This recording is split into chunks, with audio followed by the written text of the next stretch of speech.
The wedding auction was in full swing when Ethan Boone, wild-eyed and weathered from 10 years of mountain exile, burst through the church doors.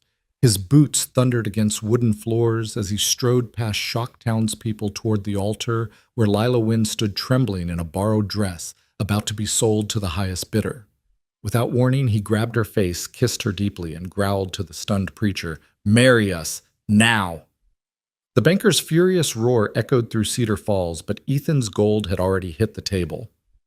Sometimes salvation comes from the most unexpected places. Stick around to see how a forced kiss became a legendary love story that shook the Wild West to its core. Drop a comment about where you're watching from. I'd love to know how far this tale has traveled. The morning mist clung to the pine-covered slopes like a shroud as Ethan Boone made his way down the mountain path for the first time in 3 years. His leather boots, worn thin from a decade of walking the same rocky trails, found their footing with practiced ease despite the treacherous descent. The rifle slung across his back had become as much a part of him as his own shadow, and the knife at his belt caught the early spring sunlight filtering through the canopy above. 10 years. 10 long years since he'd been branded a killer and driven from Cedar Falls into these unforgiving peaks. 10 years since that night when Samuel Kellerman had come for him with murder in his heart, and Ethan had done what any man would do, defended himself. But self-defense meant nothing when the dead man's brother owned half the town and could buy any verdict he wanted. "Should have stayed up there," Ethan muttered to himself, his voice rough from disuse. Days could pass without him speaking a single word aloud, and when he did, it was usually to the ravens that frequented his cabin or the elk that grazed in the meadow below his ridge. Nothing good ever came from going back to Cedar Falls. But his flour was gone, his coffee, nothing but memories, and the last of his ammunition spent on a grizzly that had gotten too curious about his smokehouse last month. A man could live off the land for only so long before civilization's conveniences became necessities. Besides, 3 years had passed since his last trip down. Maybe folks had forgotten. Maybe they'd moved on. The trail widened as he descended, joining the main road that wound through the valley toward town. He could see smoke rising from chimneys in the distance, hear the faint sound of hammering from the lumber mill. Cedar Falls had grown in his absence, new buildings sprouted where forest had once stood, and the road showed marks of heavier traffic than he remembered. As he approached the outskirts, Ethan pulled his wide-brimmed hat lower over his eyes and hunched his shoulders forward. The beard he'd grown thick and wild would help disguise him, as would the sun-weathered skin and the new lines etched around his eyes. Mountain living had changed him, carved away the soft edges of youth, and left something harder, more elemental in its place. The general store sat on Main Street, its familiar facade unchanged despite the years. Ethan tied his pack mule to the post outside and was reaching for the door when he heard a woman's voice, high and desperate, carrying over the usual morning bustle. "Please, Father, there must be another way." Ethan froze his hand on the door handle. Through the window, he could see a crowd gathering near the church at the end of the street. Curiosity warred with caution, but the anguish in that voice pulled at something deep in his chest. Against his better judgment, he found himself walking toward the commotion. The church steps were crowded with townspeople, all craning their necks to see what was happening at the entrance.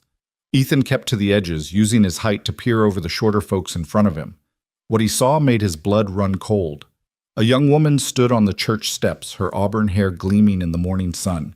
She wore a white dress, a wedding dress he realized, but her face was pale with fear rather than joy. Beside her, a portly man in an expensive suit gripped her arm with possessive force, but it was the man standing before them with a ledger in his hand that made Ethan's jaw clench.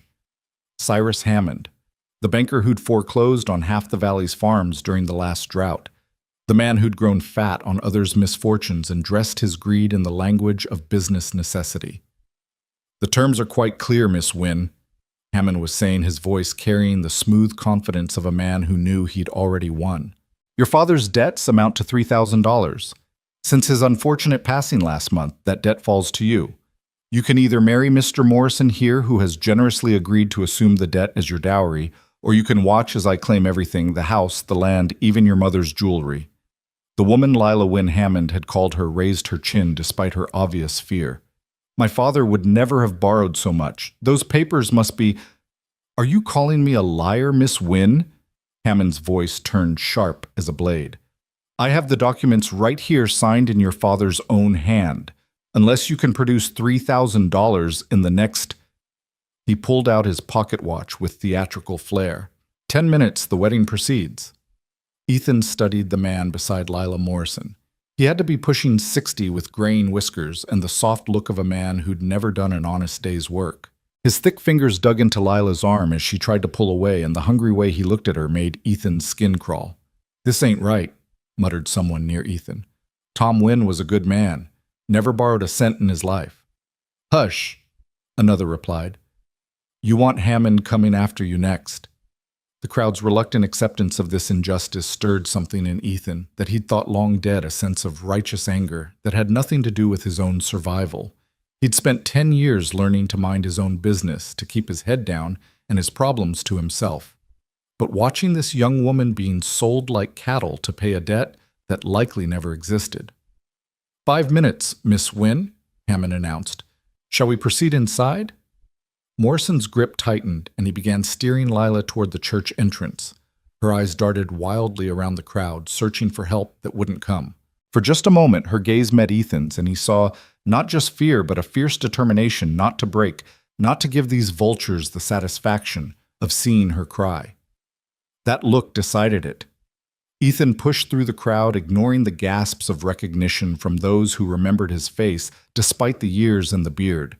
His boots rang against the church steps as he climbed them 2 at a time. "Wait," he said, his voice carrying the authority of the mountains of solitude that had taught him to be comfortable with consequences. Hammond turned, his eyes narrowing. Morrison's face flushed red with indignation, but Ethan's attention was entirely on Lila, whose eyes had widened with a mixture of hope and confusion. "This is a private matter," Hammond began, but Ethan cut him off. "Nothing private about a public auction," Ethan said. He reached into his coat and pulled out a leather pouch, heavy with gold. The coins clinked as he set it on Hammond's ledger. $3,000, you said." The crowd murmured with excitement. Hammond's face went through several expressions, surprise, calculation, and finally a cold fury. "Mr. Boone, I thought you understood you weren't welcome in Cedar Falls." "Money's still good, ain't it?" Ethan kept his voice level, though his hand instinctively moved closer to his knife. "Or does your bank discriminate against paying customers?" Morrison sputtered. "Now see here, we had an arrangement. You had nothing but a man's greed and a woman's desperation," Ethan said, his voice dropping to a dangerous whisper. "The lady's debts are paid. Release her." "You can't just..." Morrison started, but Ethan moved faster than anyone expected. In one fluid motion, he stepped between Morrison and Lila, forcing the older man to release her arm or be knocked backward. "The debt is paid," Ethan repeated, looking directly at Hammond. "Unless you're saying your bank won't honor gold." Hammond's jaw worked silently for a moment. The crowd pressed closer, sensing the tension. Finally, he snatched up the pouch, weighing it in his hand. This appears sufficient. But Miss Wynn, you understand what you're doing. This man is free to leave," Ethan suggested. "Come on, miss, let's get you out of that dress." Several people gasped at the impropriety of the statement, but Ethan was already guiding Lila down the steps, his hand gentle but firm on her elbow. She moved as if in a daze, allowing him to lead her away from the church, away from Morrison's furious shouts and Hammond's cold stare. They'd made it halfway down Main Street when she finally found her voice. I don't understand. Who are you?" "Why would you..." "Name's Ethan Boone," he said, continuing to walk at a steady pace. "And I did it because what they were doing wasn't right. Simple as that." "But $3,000? I can't possibly repay..." "Didn't ask you to." She stopped walking, forcing him to stop as well. "People don't just give away $3,000 to strangers." Ethan looked at her, then really looked at her. Up close, he could see the exhaustion in her green eyes, the grief that shadowed her features. She was younger than he'd first thought, maybe 25, with a strength in her jaw that suggested she'd faced hardship before. "Your father," he said slowly. "Tom Wynn. He ran the feed store, didn't he?" She nodded, confusion evident on her face. "Years back, before I left town, I was just passing through. Dead broke, middle of winter. Your father gave me a job cleaning stables, paid me fair, and never asked questions about where I came from, Even invited me to Sunday dinner with your family. Ethan's voice softened at the memory. You were just a girl then, maybe 15. You probably don't remember. Lila's eyes widened slightly. The drifter who helped with the horses. You're the one who gentled Mr. Morrison's stallion, the one everyone said couldn't be broke. Same Morrison. She nodded, a bitter smile touching her lips. He never forgave you for making him look foolish. Said he'd have done it himself if you hadn't interfered. Man's grudge runs deep, seems like. Ethan glanced back toward the church where Morrison was engaged in animated conversation with Hammond. Look, Miss Wynne, I've got business at the general store. After that, I'm heading back up the mountain. You're welcome to shelter at my cabin until you figure out your next move. It ain't much, but it's safe, and those two won't follow you there. Mr. Boone, I couldn't possibly. You could and you should, he interrupted. Unless you've got somewhere else to go, family somewhere. Her silence was answer enough. My mother passed 2 winters ago, she finally said. And now, Father, the house will go to Hammond anyway. He holds the real deed, not the inflated one he was using to justify the marriage. Then you've got nothing keeping you here, Ethan said practically. Come with me, stay until you're ready to move on. No obligations, no expectations, just a roof and some time to breathe. She studied his face, searching for deception, for hidden motives. People will talk. A woman going to live with a man in the mountains? People always talk. Question is whether you care what they say. Before she could respond, a commotion erupted behind them. Morrison was striding down the street, his face purple with rage, Hammond following at a more measured pace. This isn't over, Boone, Morrison shouted. You think you can just waltz in here and steal what's mine? The lady was never yours, Ethan replied calmly, though his hand moved to rest on his knife handle. And I'd think real careful about your next words, Morrison. I've been polite so far, but that can change. Morrison stopped several feet away, perhaps remembering the stories about what Ethan had done to Samuel Kellerman. Hammond, tell him, the arrangement was legal. The debt has been paid, Hammond said coldly. However, Mr. Boone, you should know that your presence here violates the terms of your exile. I'll give you 1 hour to conclude your business and leave Cedar Falls. If you're not gone by then, I'll have Sheriff Watson arrest you. Sheriff Watson, Ethan mused. That would be Jim Watson, the one whose mortgage you hold. Hammond's eyes narrowed dangerously. 1 hour, Boone. Ethan touched the brim of his hat mockingly. More than enough time. Miss Wynne, you coming? She looked between the 3 men then at the gathering crowd of townspeople who watched with a mixture of fear and fascination. Finally, she straightened her spine and lifted her chin in that defiant gesture Ethan was already beginning to recognize. Yes, she said clearly. I'm coming. The walk to the general store felt like a procession. People lined the streets, whispering behind their hands, some with sympathy, others with scandal in their eyes. Lila kept her head high, though Ethan could feel the tremor in her arm where it rested against his. Inside the store, old Henry Brennan's eyes widened when he saw them. Ethan Boone. Lord above, I never thought. And Miss Lila. Need supplies. Henry? Ethan said, pulling out a list he'd written weeks ago. Everything on here, quick as you can. Henry scanned the list, his eyebrows rising. This is enough for 2 people for several months. That a problem? No, no problem at all. Henry began gathering items, his movements efficient despite his age. As he worked, he kept glancing at Lila in her wedding dress. Miss Lila, I'm real sorry about your father. He was a good man. Thank you, Mr. Brennan, she said softly. That debt Hammond claimed, Henry continued, lowering his voice. Tom never borrowed no $3,000. I'd stake my store on it. Doesn't matter now, Ethan said. It's paid. Henry paused in his packing. You know Hammond won't let this go. He had plans for Miss Lila and Morrison, big plans involving land rights and water access. Then he'll have to make new plans. As Henry finished packing the supplies into canvas sacks, the store door burst open. A young boy, maybe 12, ran in breathless. Mr. Boone, sheriff's coming with deputies. They're saying you violated exile, that you threatened Mr. Morrison. Ethan cursed under his breath. How far? 2 streets over, moving fast. Henry, these supplies ready. Just about there. Henry pushed the last sack across the counter. Ethan threw more gold coins on the counter, then began loading the sacks onto his shoulders.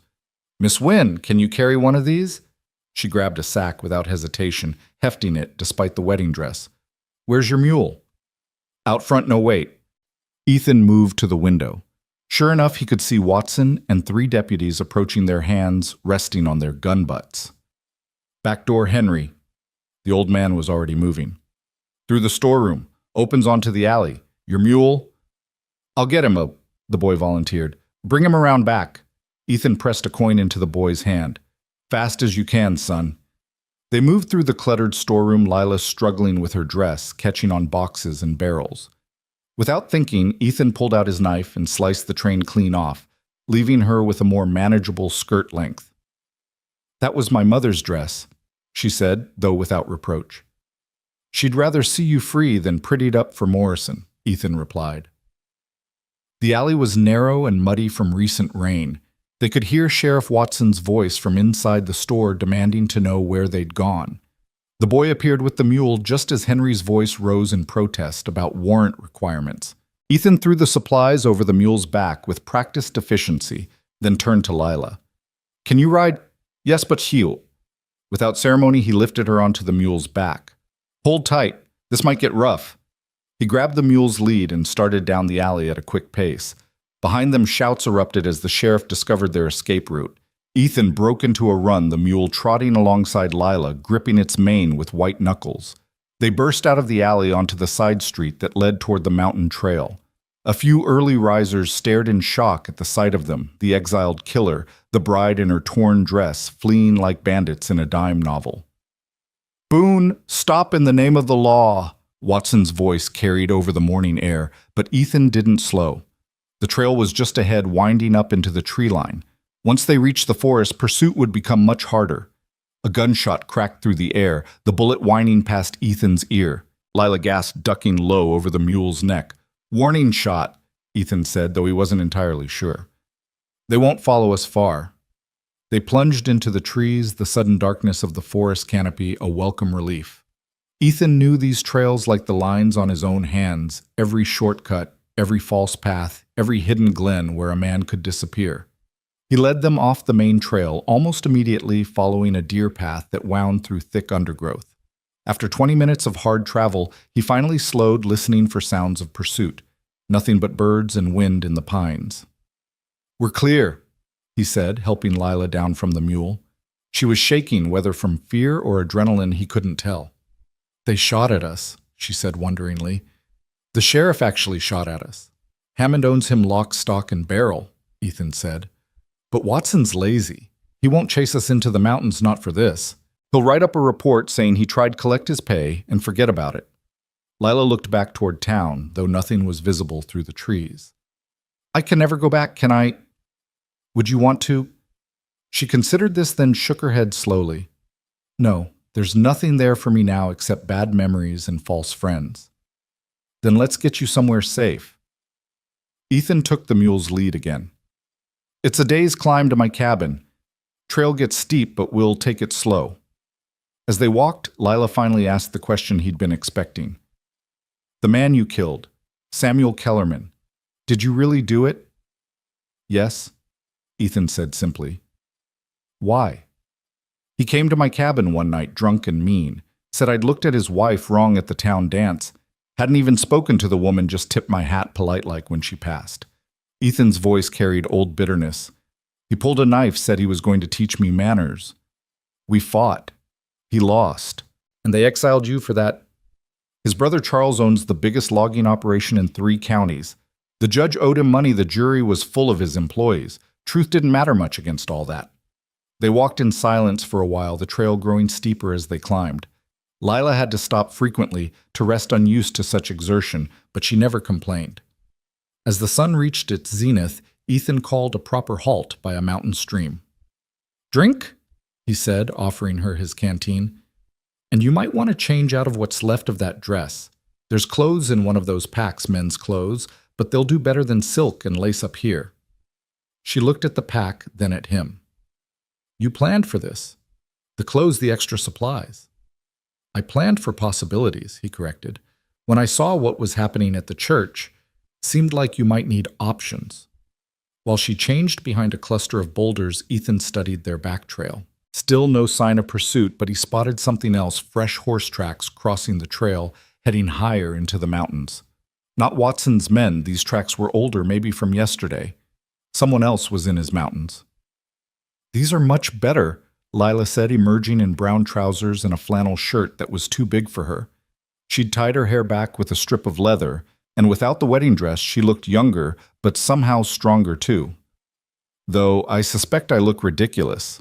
You look like someone who might survive the mountains, Ethan said. That's all that matters up here. They continued climbing as the afternoon wore on. Ethan told her about the cabin, one-room, sturdy construction with a good fireplace and a separate lean-to for storage. He explained about the spring nearby the garden patch he'd cleared the smokehouse, where he preserved meat for winter. You've built a whole life up there, she observed. Built a way to survive, he corrected. There's a difference. What difference?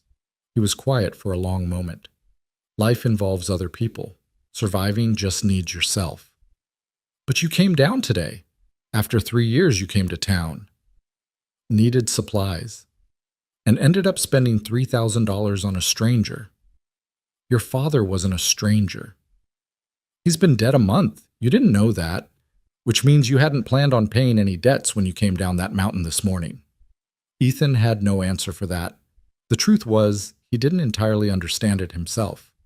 Something about seeing her on those church steps, defiant despite her fear, had awakened a part of him he'd thought the mountains had killed. As the sun began its descent toward the western peaks, they reached a plateau where the trail leveled briefly. Ethan stopped, frowning at fresh signs in the dirt. What is it? Lila asked. More tracks. 3 horses, maybe 4 hours old. He stood scanning the tree line. We're being followed, but not by Watson. Morrison. Maybe. Or... He didn't finish the thought, but his hand went to his rifle. We need to move faster. Can you manage? She nodded, though he could see exhaustion in every line of her body. They pushed on the trail, growing rougher as shadows lengthened across their path. Ethan's every sense was alert now, reading the forest for signs of danger. It came just as they reached the final approach to his cabin, the crack of a breaking branch that wasn't caused by wind or wildlife. Ethan spun, pushing Lila behind him, rifle raised. That's far enough, Boone. 3 men emerged from the trees, all armed. Ethan recognized none of them, but their type was familiar enough. Hired guns, the kind Hammond or Morrison might employ for work the sheriff wouldn't do. Gentlemen, Ethan said calmly, though his finger rested on the trigger. You're on my land. Mr. Morrison wants the woman back, the leader said. He was a thin man with dead eyes and a tied-down holster that marked him as someone who fancied himself a gunfighter. You can walk away from this, Boone. Just hand her over.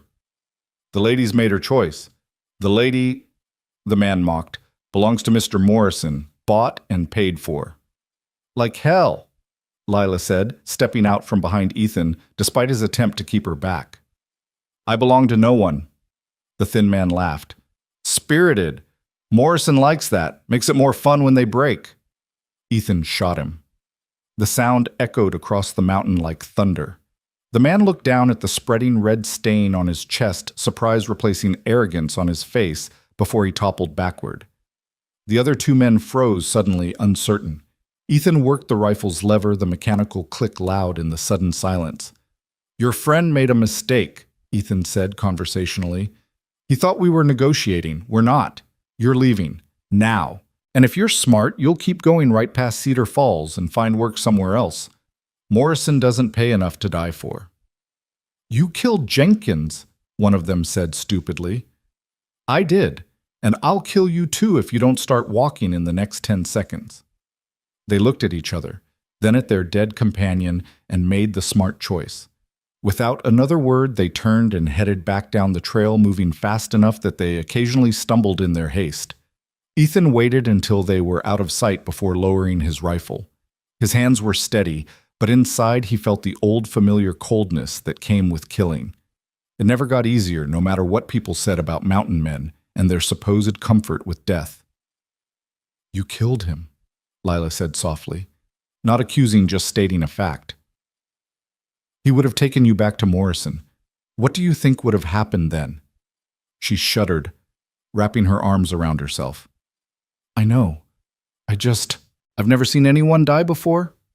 With luck, you'll never have to again. Come on, the cabin's just ahead.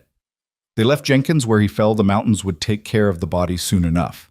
As they crested the final rise, Ethan's cabin came into view, a solid structure of logs and stone nestled against a protective cliff face.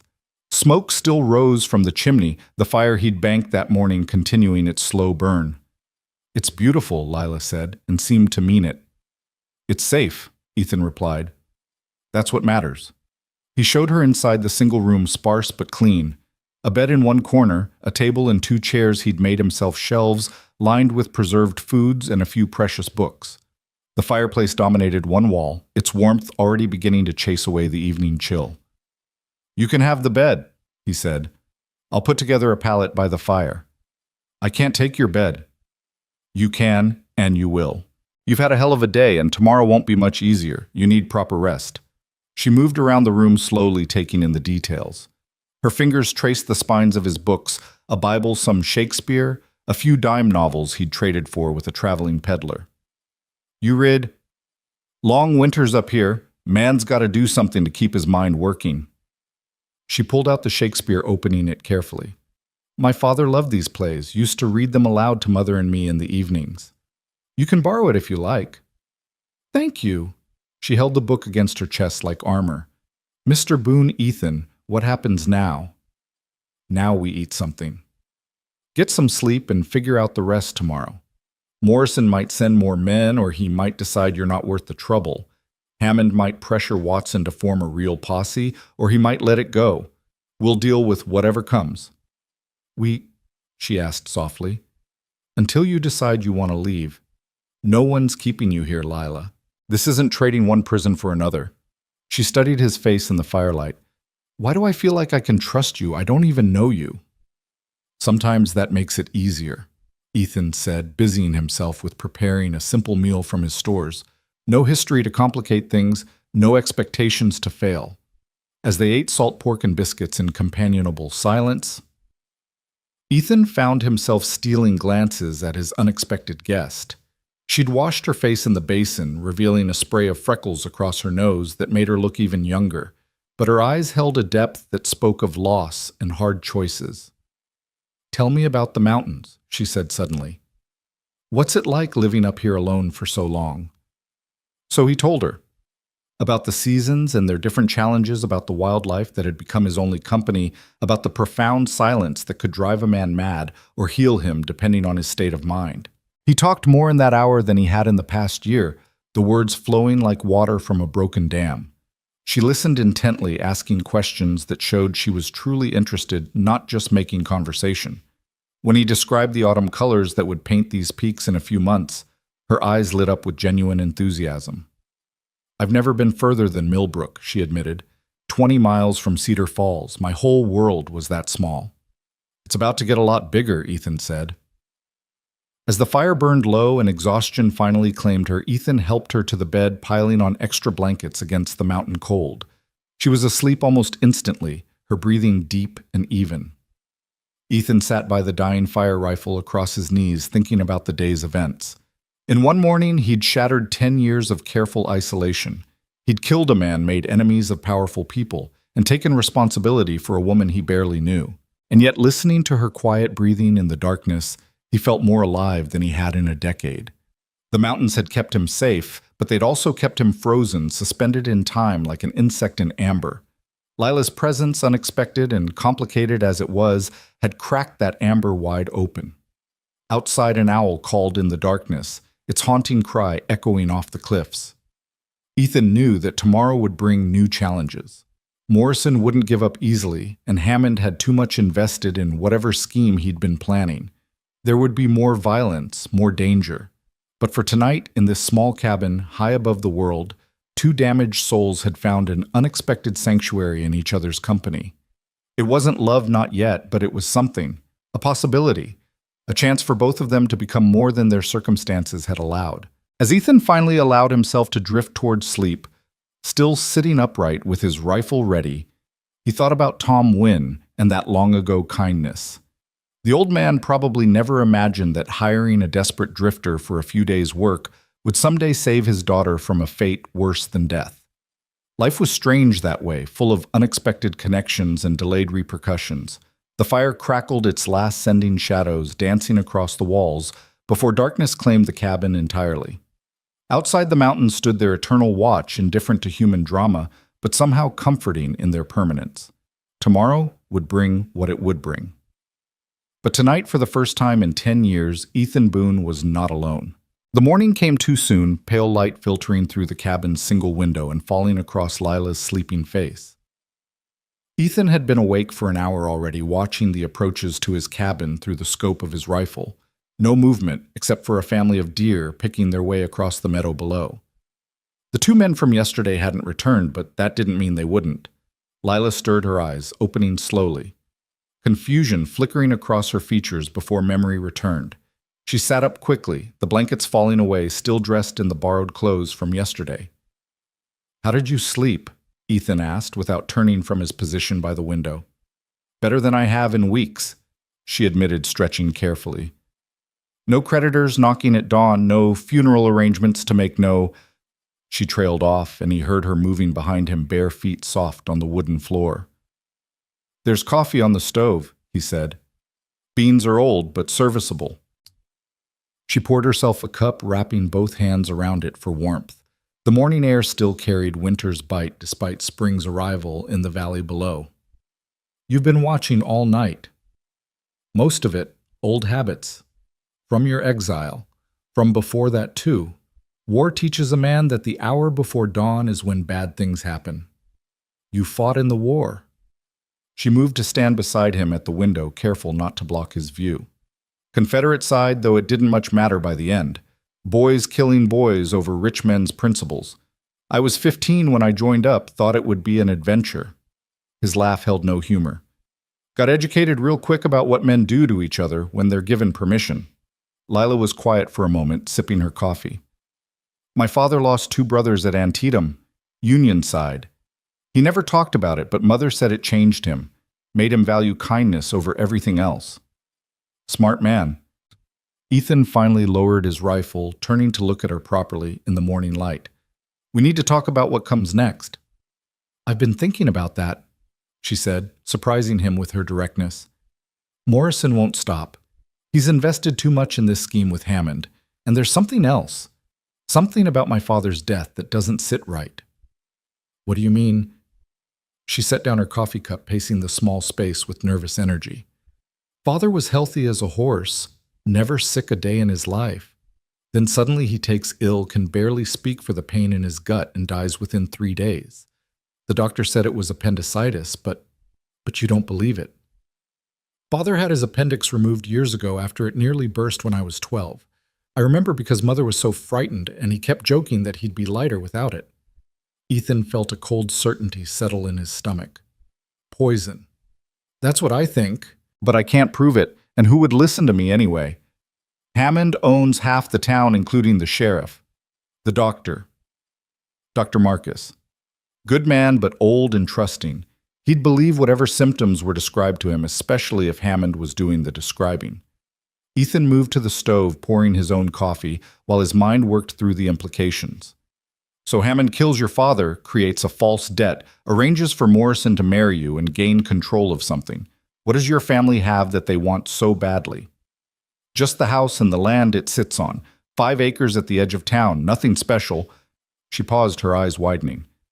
"Wait, Father mentioned something a few months ago. Surveyors coming through asking questions about water rights. They were mapping something for the railroad company." "Railroad?" Ethan's interest sharpened. "They're bringing the railroad to Cedar Falls." That was the rumor. Father said they were looking for a route through the valley, needed water access for the steam engines. "Our land backs up to Cedar Creek, and we've always had the water rights from the original homestead claim." "Christ," Ethan muttered. "That's worth a fortune if the railroad comes through. Water rights for a railroad stop could make a man rich for life." "Or make Hammond richer," Lila said bitterly. "He probably knew before anyone else used his banking connections to get inside information." A sound from outside made them both freeze horses approaching on the trail. Ethan grabbed his rifle, moving quickly to the window. 3 riders, he said quietly. Stay back. But as the riders came into view, he relaxed slightly. It's not Morrison's men. That's Ben Holloway and his boys. You know them. Ben traps further up the mountain. Good man minds his own business. Wonder what brings him down here. Ethan stepped out onto the porch, rifle held casually but ready. The 3 men reined up at a respectful distance, and Ben, a grizzled mountain man even older than Ethan, raised his hand in greeting. Ethan Boone. Heard you might have some trouble heading your way. News travels fast up here. Met 2 fellows on the trail yesterday evening heading down the mountain like the devil was after them. They were talking about you killing their partner taking some woman from town. Ben's eyes flicked toward the cabin where Lila stood in the doorway. Figured I should warn you they were heading straight for Cedar Falls, and they seemed mighty interested in bringing back reinforcements. Appreciate the warning, Ben. The older man shifted in his saddle. There's more. Saw a camp about 5 miles east of here near Dutchman's Creek. 6 men, maybe 7. Looked like hired guns, not locals. They were studying maps asking my boy Tom here about trails to your cabin. What did Tom tell them? Told them there were lots of trails, and most of them led to places a man wouldn't come back from, Tom said with a grin. He was Ben's youngest, maybe 20, with his father's steady eyes. They didn't much like that answer. They're planning something, Ben continued. Not sure what, but it ain't a social call. You might want to consider moving to higher ground for a while. That old mine shaft up on Eagle's Peak would be defensible. Ethan considered this. The mine was a good defensive position, but it was also a trap if they got surrounded. Thanks for the warning, Ben. You best keep clear of this. It's not your fight. Maybe not, Ben said, but Hammond's been squeezing folks for years. Some of us wouldn't mind seeing him taken down a peg. He touched his hat brim. You need anything, you know where to find us. After they left, Ethan found Lila standing by the table, her face pale but determined. 7 men. They're serious about this. Morrison's probably paying top dollar, or Hammond is, doesn't matter which. Ethan began gathering supplies, his movements efficient. Ben's right about needing to move. This cabin's too exposed if they come in force. Where will we go? There's a place higher up, an old trapper's shelter, harder to find, easier to defend. We can... He stopped, noting her use of we. Lila, you don't have to stay. I could get you over the pass to Millbrook, put you on a stage to anywhere you want to go. She crossed her arms, lifting her chin in that defiant gesture he was beginning to know well. And leave you to face men who are after me. Besides, where would I go? I have no money, no family, nothing but what I'm wearing, which technically belongs to you. I told you there's no debt between us. No, but there's something else. She moved closer, looking up at him with those green eyes that seemed to see right through his defenses. You saved me yesterday, not just from Morrison, but from despair. I'd been fighting alone for so long, I'd forgotten what it felt like to have someone stand beside me. I'm not a good man, Lila. I've killed before, and I'll likely kill again before this is over. Good men don't always survive in bad situations, she replied. Sometimes it takes a dangerous man to stop evil ones. Before he could respond, she was moving around the cabin, helping him pack supplies with surprising efficiency. What should I carry? Ammunition, he said, accepting her help. And the dried meat from that shelf. We might be up there for days. As they worked, he found himself explaining his plans, treating her as a partner rather than a burden.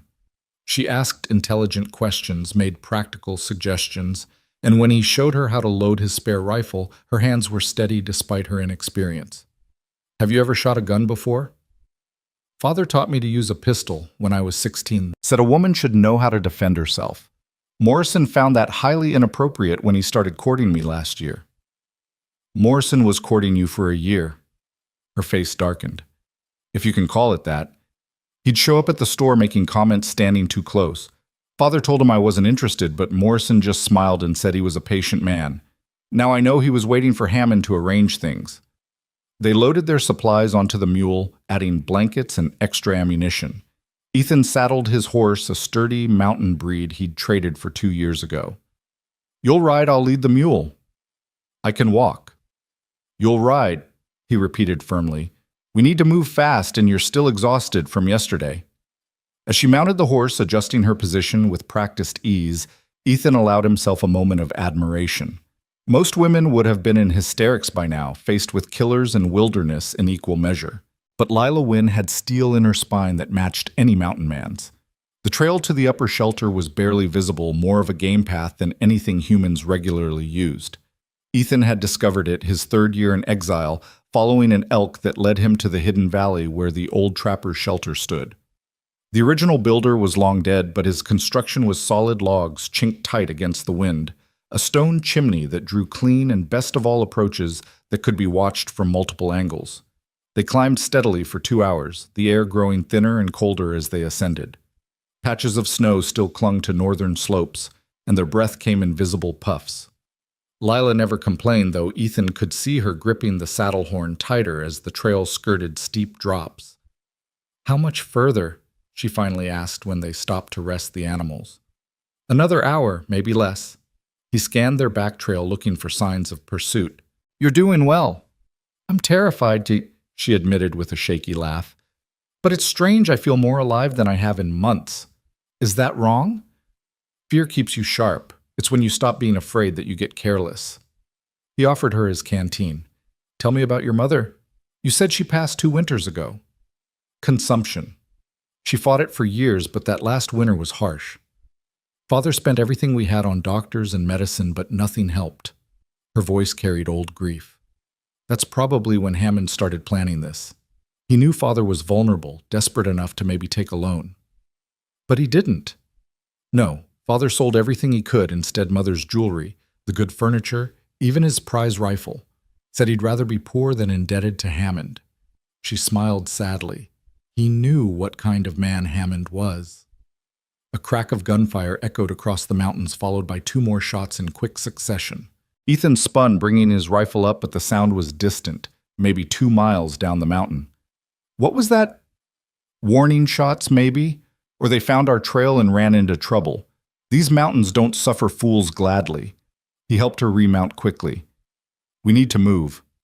The last stretch of trail was the hardest switchbacking up a near-vertical slope that had the horse and mule laboring for breath.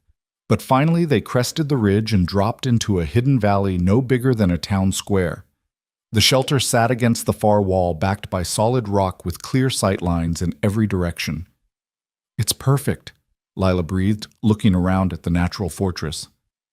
"It'll do." Ethan began unloading supplies immediately. "Get inside, check what's there. I need to set up some surprises for our visitors." The shelter was dusty but dry, with a stack of old firewood and even some preserved goods in sealed jars. Lila set about making it habitable while Ethan worked outside. She could hear him moving around occasionally, catching glimpses of him stringing something between trees or positioning rocks in seemingly random patterns. "Tripwires," he explained when she asked, "attached to tin cans with pebbles. Anyone approaching in the dark will announce themselves." "You've done this before." "Different war, same principles." He surveyed his handiwork with grim satisfaction. "They'll probably wait until dark to make their move. Men like that prefer shadows." "How can you be so calm about this?" He turned to look at her, and she saw something flicker in his eyes, not calm at all, but a weariness that went bone deep. "Because being afraid won't change what's coming. All we can do is be ready." As afternoon faded toward evening, they prepared for siege. Ethan showed Lila the best positions for defense, explained angles of fire, and Cover drilled her on loading and shooting until her hands moved without thinking. She was a quick study, her determination overcoming her inexperience. "You would have made a good soldier," he said, watching her practice sighting down the rifle barrel. "Women can't be soldiers." Tell that to the Confederate women who defended their homes when the men were gone. Saw more than one Yankee patrol turned back by farmers' wives with squirrel guns. They ate a cold meal as darkness fell, not risking a fire that would pinpoint their location. Sitting close together for warmth, they talked in whispers about inconsequential things, books they'd read, places they'd like to see, foods they missed. It was surreal, this normal conversation while waiting for violence to arrive. "What will you do when this is over?" Lila asked. "You can't go back to your old life here." "Wasn't much of a life," he admitted. Just existing, really, hiding from the world and my own ghosts. And now, he was quiet for a long moment. Now I remember why some things are worth fighting for. Before she could respond, one of his alarms triggered tin cans rattling in the darkness, then another from a different direction. Ethan moved to the window rifle, ready, peering into the moonlit valley. "They're coming," he whispered. "Multiple directions trying to surround us." Lila took her position at the second window, the spare rifle heavy in her hands. Her heart pounded so loud she was sure the attackers must hear it, but her hands remained steady. "Remember what I taught you," Ethan said calmly. "Breathe, squeeze, don't jerk, and don't waste ammunition on shadows." A figure moved at the tree line, visible for just a moment in the moonlight. Ethan's rifle cracked, and the figure dropped. Immediately gunfire erupted from 3 different positions, muzzle flashes lighting up the darkness like deadly fireflies. "Keep your head down," Ethan shouted as bullets thudded into the thick log walls. Lila saw movement to her left and fired the rifle's kick, surprising her despite his warnings. She couldn't tell if she hit anything, but the movement stopped. She worked the lever as he'd taught her, ejecting the spent cartridge and chambering a new round. The firefight continued for what felt like hours, but was probably only minutes. Ethan was everywhere at once, shooting from one window, then another, reloading with practiced efficiency. His calm directions kept Lila focused despite the chaos. "2 moving up on your side," he called out. "Wait for them to cross that open ground. Now." She fired, saw one man spin and fall. The other dove for cover, shooting wildly at their position. Ethan's rifle answered, and that gun went silent too. Then as suddenly as it started, the shooting stopped. The silence was almost more terrifying than the gunfire had been. Lila's ears rang and her hand shook as adrenaline coursed through her system. "Is it over?" she whispered. "No. They're regrouping, trying to figure out how many we are." Ethan moved to check his ammunition. "You did good. Real good. I shot someone. Maybe killed him." "He was trying to kill you. Don't apologize for surviving," a voice called out from the darkness. "Boone, this doesn't have to end with more blood. Send the woman out and we'll leave you be." "That's Frank Morrison." Lila whispered, her voice tight with fear and anger. "Thought he might come himself," Ethan murmured. Then louder, "Morrison, the lady doesn't want your company. Any man with sense would have figured that out by now. She doesn't get a choice. She belongs to me." "Last man who said that is feeding the worms," Ethan called back. "You want to join him?" There was a pause, then Morrison's voice came again, closer this time. "You can't hold out forever. We've got more men coming, and you're trapped up there."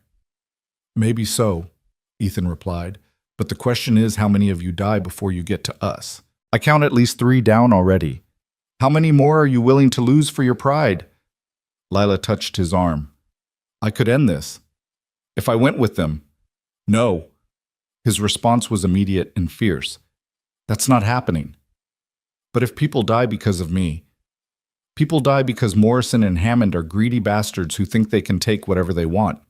You giving in won't stop that. It'll just teach them they were right." She wanted to argue, but the certainty in his voice stopped her.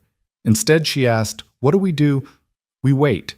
Men like Morrison aren't used to discomfort. Cold night, wounded men, uncertainty. It all works in our favor." The hours crawled by. Occasionally they'd hear movement outside, see shadows shifting in the moonlight. Twice more gunfire erupted briefly before subsiding. Ethan seemed to have eyes everywhere, catching every movement, responding with carefully placed shots that kept the attackers at bay.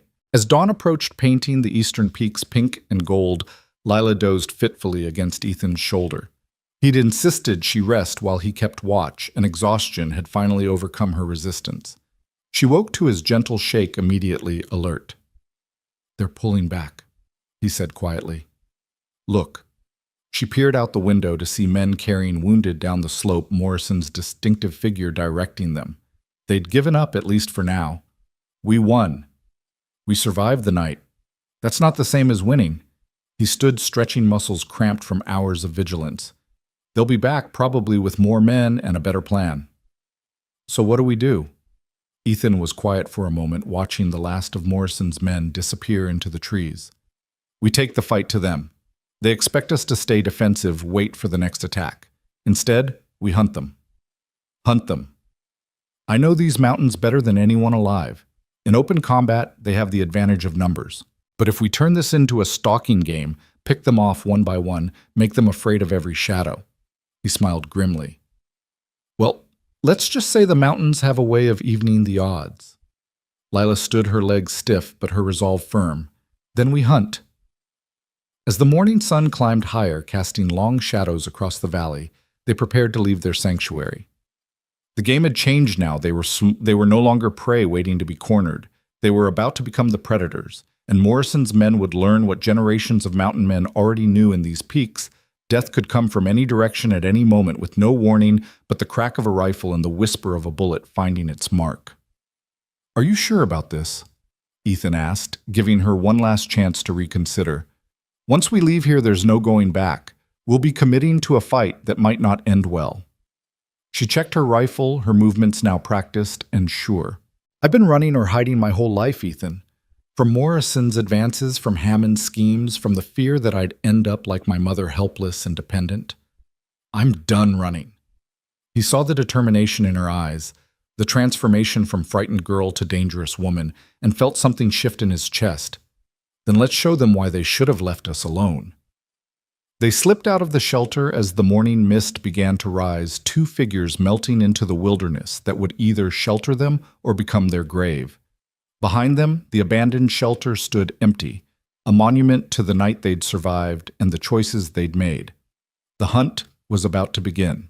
The mountain mist clung to them like a living thing as they descended from the shelter, following a route Ethan had scouted years ago when paranoia had driven him to map every possible escape path.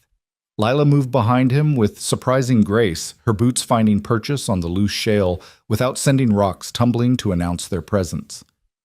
The transformation in her over the past day was remarkable, from terrified bride to armed survivor, though Ethan could still see the tremor in her hands when she thought he wasn't looking.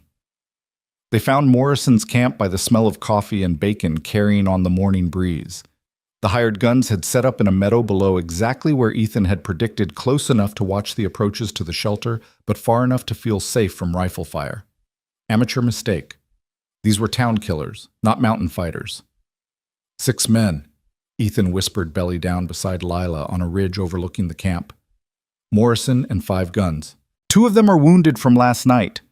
Through the rifle scope, he could see Morrison pacing, his face red with fury as he gestured wildly at his men. One sat with his arm in a bloody sling, another had a bandage wrapped around his thigh. The remaining 3 looked nervous, constantly scanning the tree line as if death might emerge at any moment. They weren't wrong. What's the plan? Lila asked, her voice steady despite the situation. We make them run. Men like these only fight when they think they'll win. Take away their confidence, make them feel hunted instead of hunters, and they'll break. He showed her how to position herself for a clear shot, how to use the natural cover of rocks and fallen logs. When I fire, you count to 3, then shoot. Doesn't matter if you hit anything, we want them panicked, not knowing how many we are or where we're shooting from. And then we move.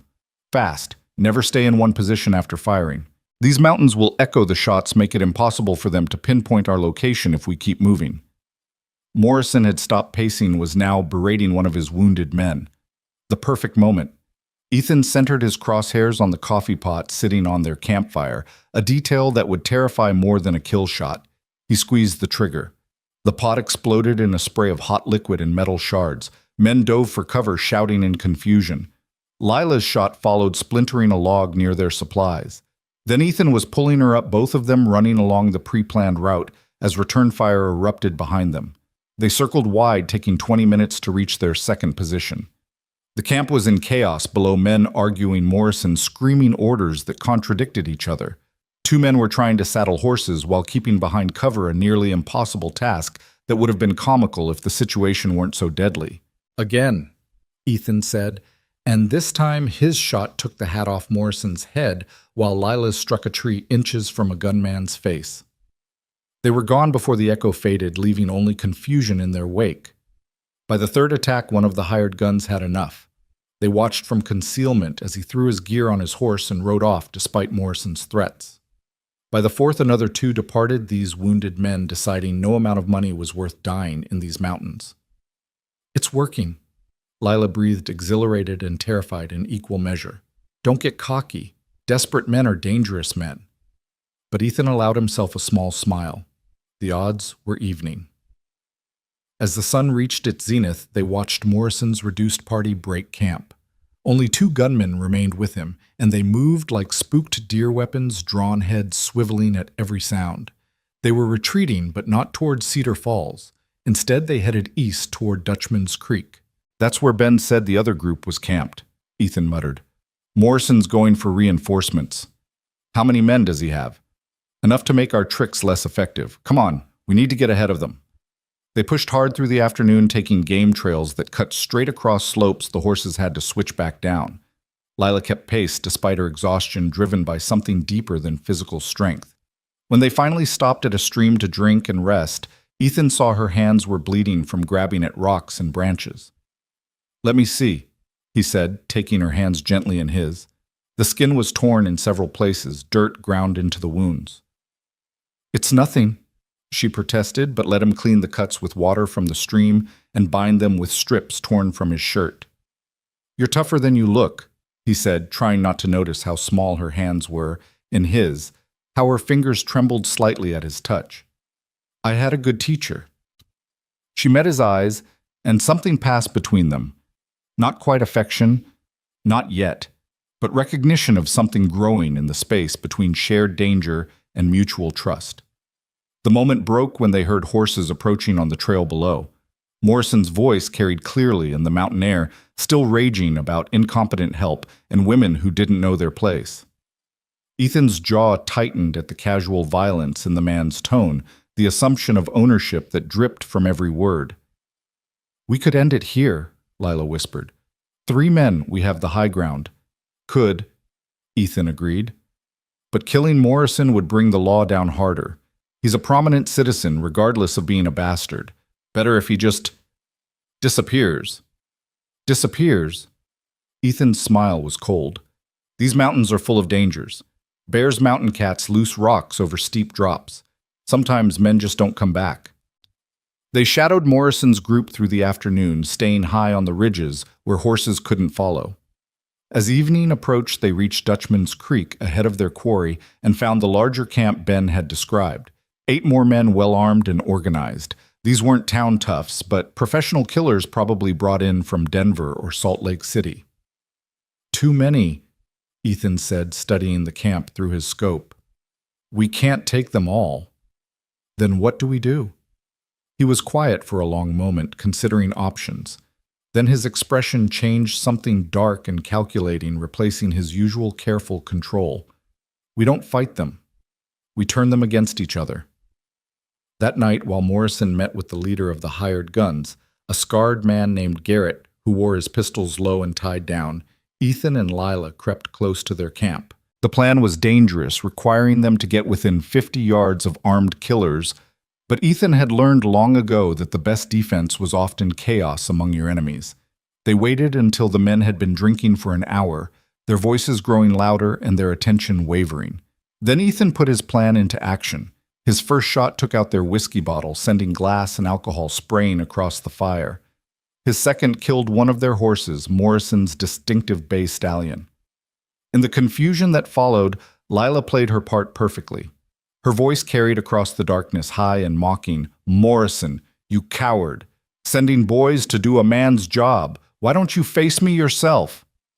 The hired guns erupted in accusations. Who had been on watch?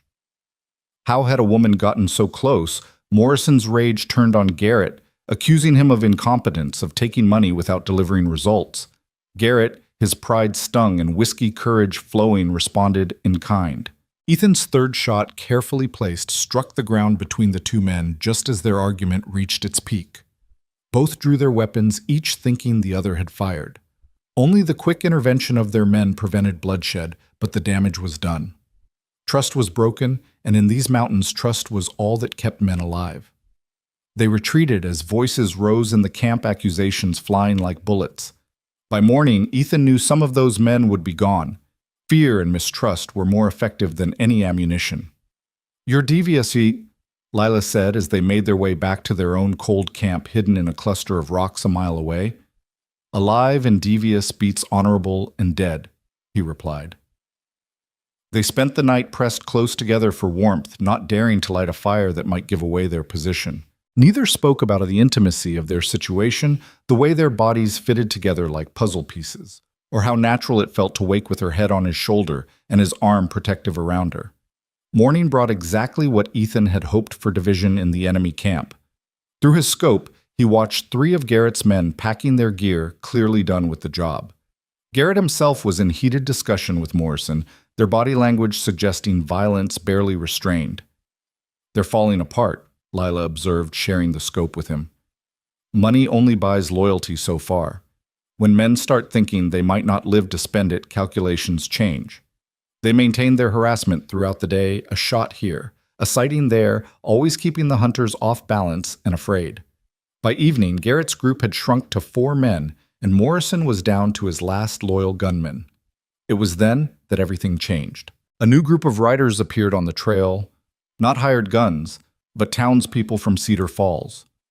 Ethan recognized several faces, Henry, from the general store, Tom Wynn's old friend Samuel Peters, even Doc Marcus. They were armed but didn't carry themselves like killers. "What are they doing here?" Lila gasped. The answer became clear as the riders reached Morrison's camp.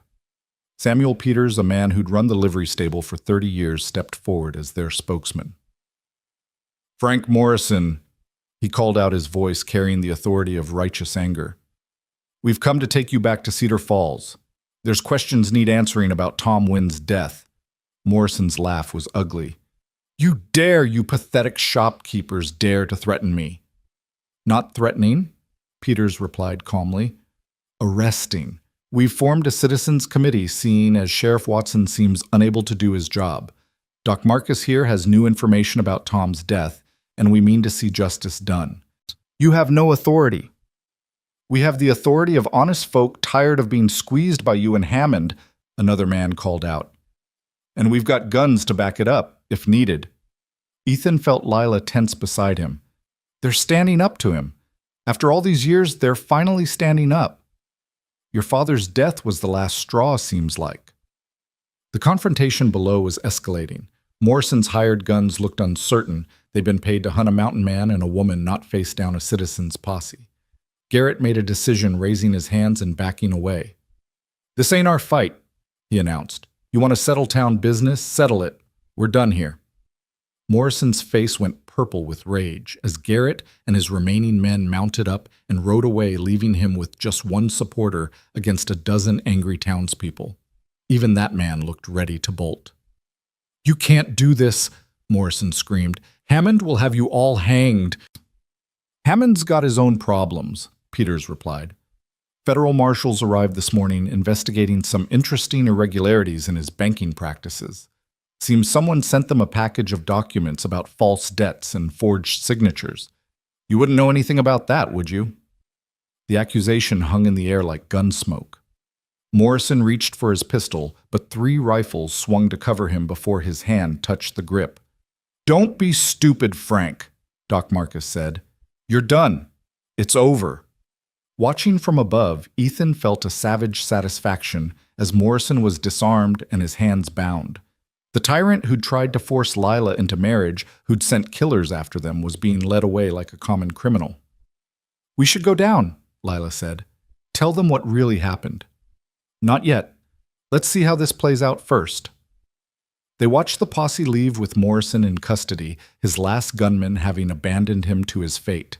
As the dust settled and silence returned to the mountains, Ethan and Lila were left alone with the weight of what had just occurred. "It's over," she said wonderingly. "It's really over." "Maybe," Ethan said, though he couldn't shake the feeling that Hammond wouldn't give up so easily. Men like him didn't build empires by accepting defeat. They made their way back to Ethan's cabin as darkness fell, both exhausted beyond measure, but too wired with adrenaline to rest. The cabin felt strange after their time in the wild, too civilized, too confined. They stood awkwardly in the doorway, unsure how to navigate this new reality where they weren't running or fighting for their lives. "I should heat some water," Lila finally said. We both need to wash. While she busied herself at the stove, Ethan checked his supplies and weapons, needing the familiar routine to ground himself. The past 3 days felt like 3 years' time compressed and stretched by danger and proximity to death. Ethan, Lila said softly. He turned to find her standing by the table, hands clasped nervously. What happens now with us, I mean? He'd been dreading this question, knowing it would come. You're free now. Morrison's done, probably headed for prison. You can go back to Cedar Falls, reclaim your father's property. That's not what I asked. The directness of her response made him look at her properly. She'd washed her face and hands, pulled her hair back, and in the lamplight she looked young and vulnerable, but also fiercely determined. Lila, I can't offer you anything. I'm still in exile, still wanted for killing Kellerman. This cabin, these mountains, this is all I have. I didn't ask what you could offer, she said, moving closer. I asked what happens with us. Because something happened out there, Ethan. We became something together that neither of us is alone. He wanted to deny it, to send her away for her own good, but the words wouldn't come.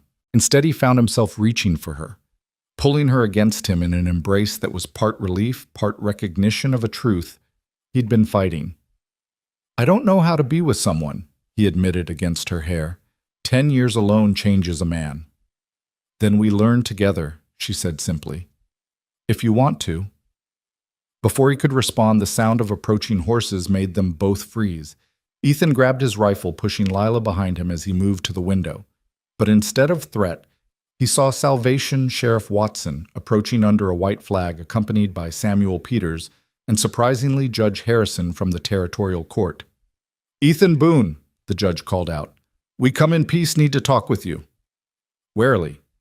Ethan stepped onto the porch, rifle lowered but ready. Judge Harrison, bit far from your courthouse.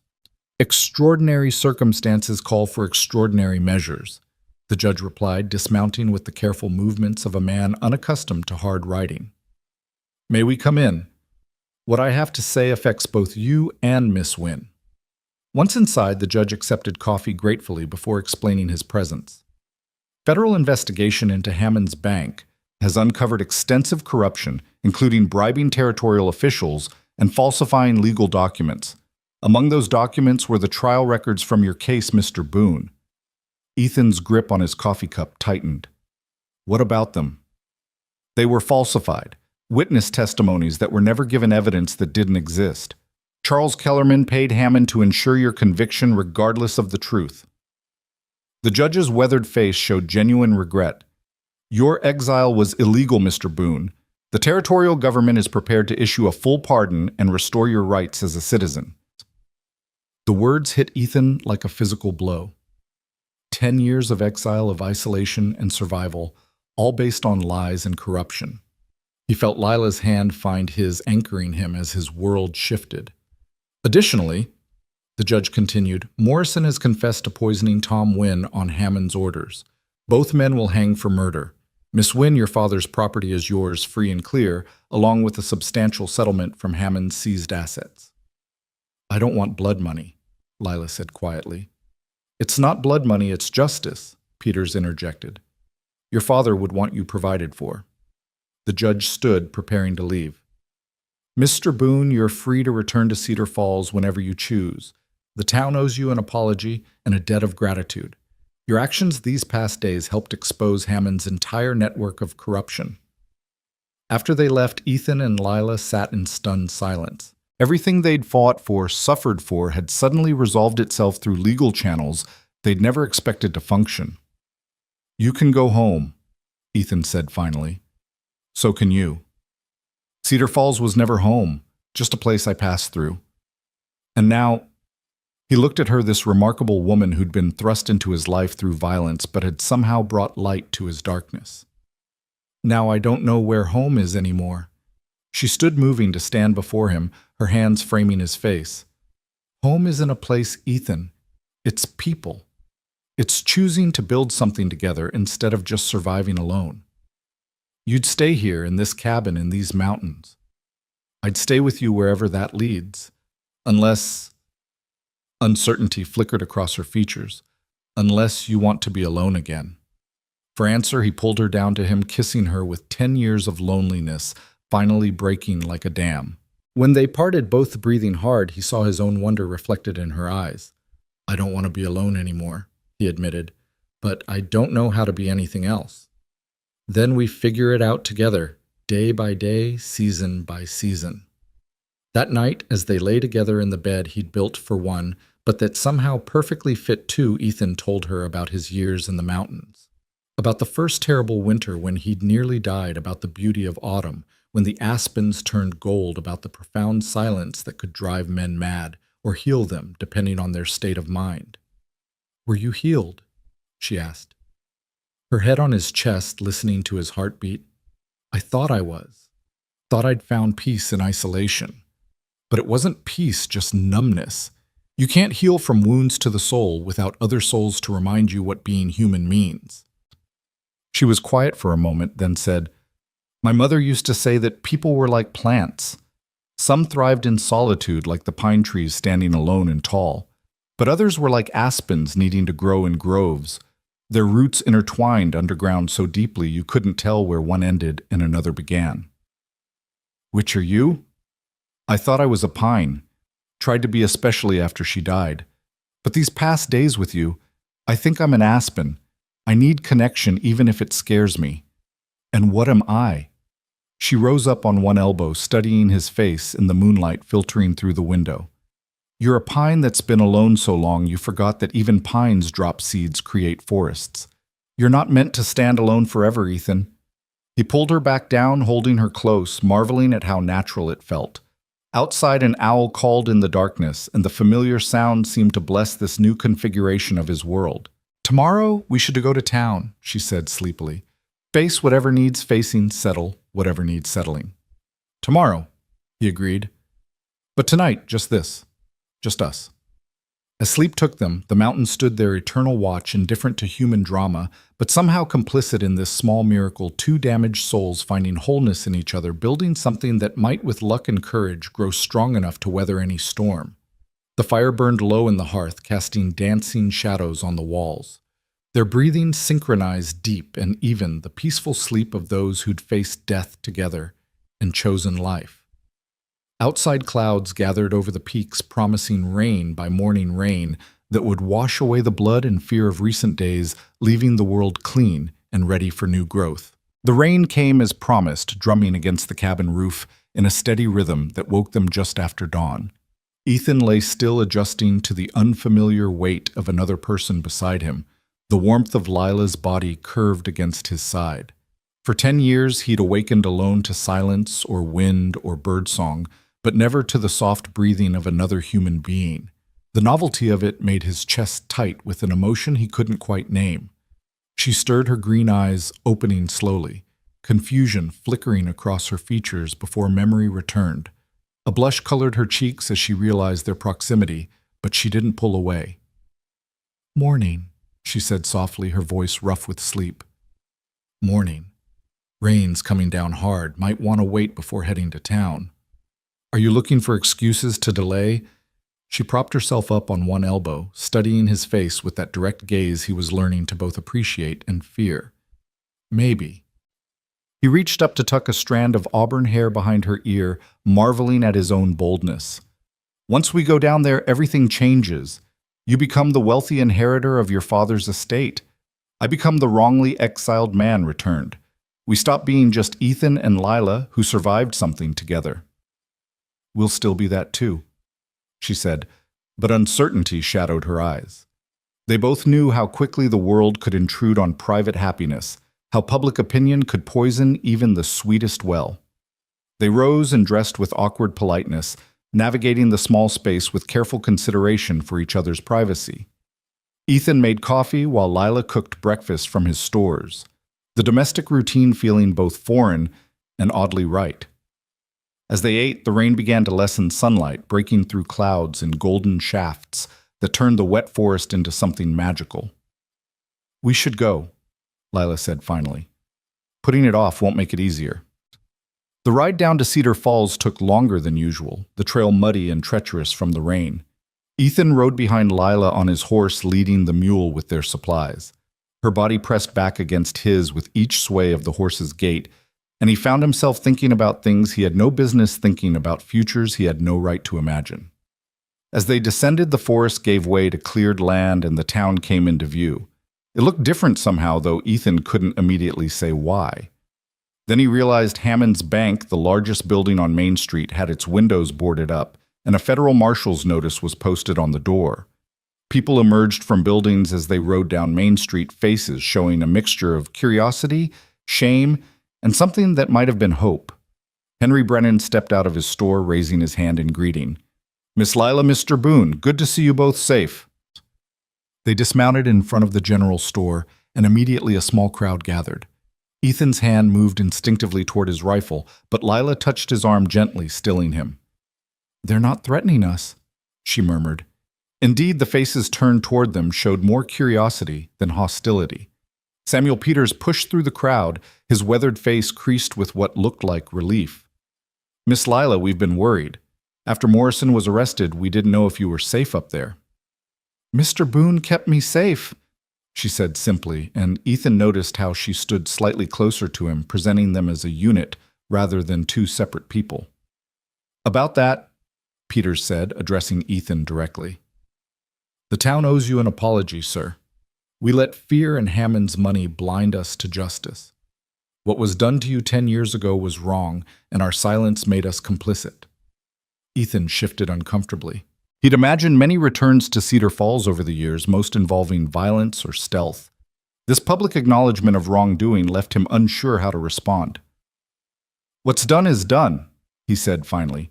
"Can't change the past." "No, but we can try to make the future better," Doc Marcus said, joining the group.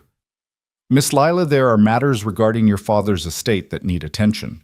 The federal investigators have released the property, and there's considerable assets that Hammond was hiding." "How considerable?" Lila asked. "The water rights alone are worth a fortune with the railroad coming through. Plus there's the compensation settlement the territorial government approved." "You're a wealthy woman, Miss Lila. Wealthy enough to do whatever you choose."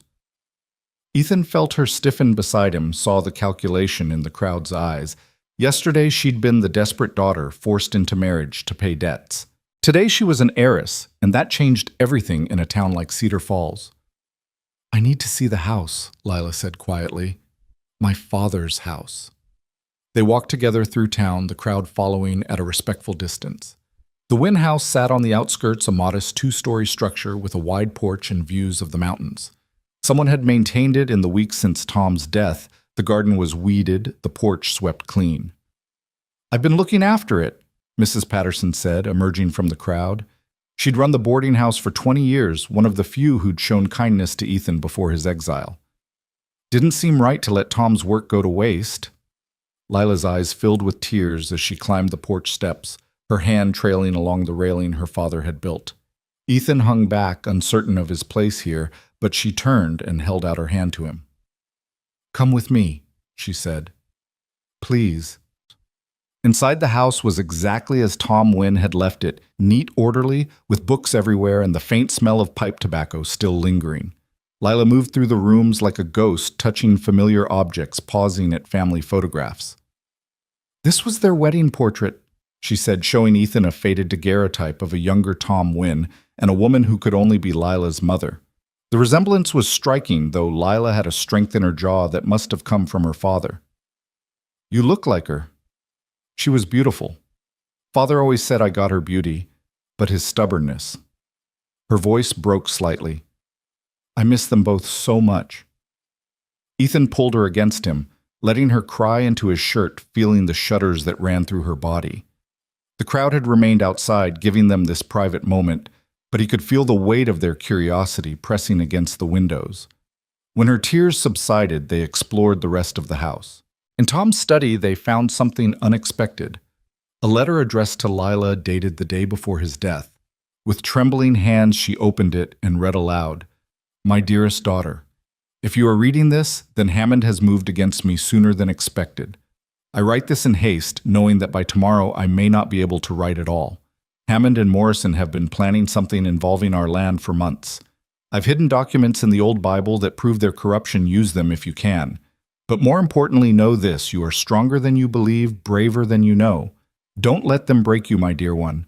Your mother's spirit lives in you, and it will see you through whatever comes. Trust your heart even when the world tells you not to. All my love, Father. He knew, Lila whispered. He knew they were going to kill him. Why didn't he run? Because running would have meant leaving everything to them. The house, the land, the water rights, it would all have gone to Hammond by default. She folded the letter carefully. He stayed to protect my inheritance, even knowing it would cost him his life. In the Bible, they found what Tom had: hidden deeds, contracts correspondence between Hammond and various officials, evidence of a conspiracy that reached to the territorial capital. There was also something else, something that made Ethan's blood run cold: a letter from Charles Kellerman to Hammond, dated 10 years ago, discussing the plan to frame Ethan for murder. My God, Lila breathed. They planned it all. Samuel Kellerman's death, your exile, everything. Charles sent his own brother to kill me, knowing I'd defend myself, Ethan said, his voice hollow. Sacrificed his own blood for profit. A knock at the door interrupted them. Sheriff Watson stood on the porch, hat in hand, looking deeply uncomfortable. Miss Lila, Mr. Boone. Sorry to intrude, but there's someone here needs to speak with you. Says it's urgent. They followed Watson to his office, where a well-dressed man waited. He introduced himself as Theodore Blackwood, attorney from Denver, representing the railroad company. I'll be direct, Blackwood said. The railroad needs your water rights, Miss Wynne. We're prepared to pay handsomely $50,000 for exclusive access. Lila gasped at the sum, but Ethan noticed something in Blackwood's eyes, a hunger that suggested the rights were worth even more. That's a lot of money, Lila said carefully. It's a fair offer. You could live comfortably for the rest of your life. Or she could lease the rights annually and make that much every 5 years, Ethan interjected. The railroad's not going anywhere once it's built. Blackwood's eyes narrowed. You're advising Miss Wynne now. He's helping me understand my options, Lila said, moving closer to Ethan. I'll need time to consider your offer. Of course.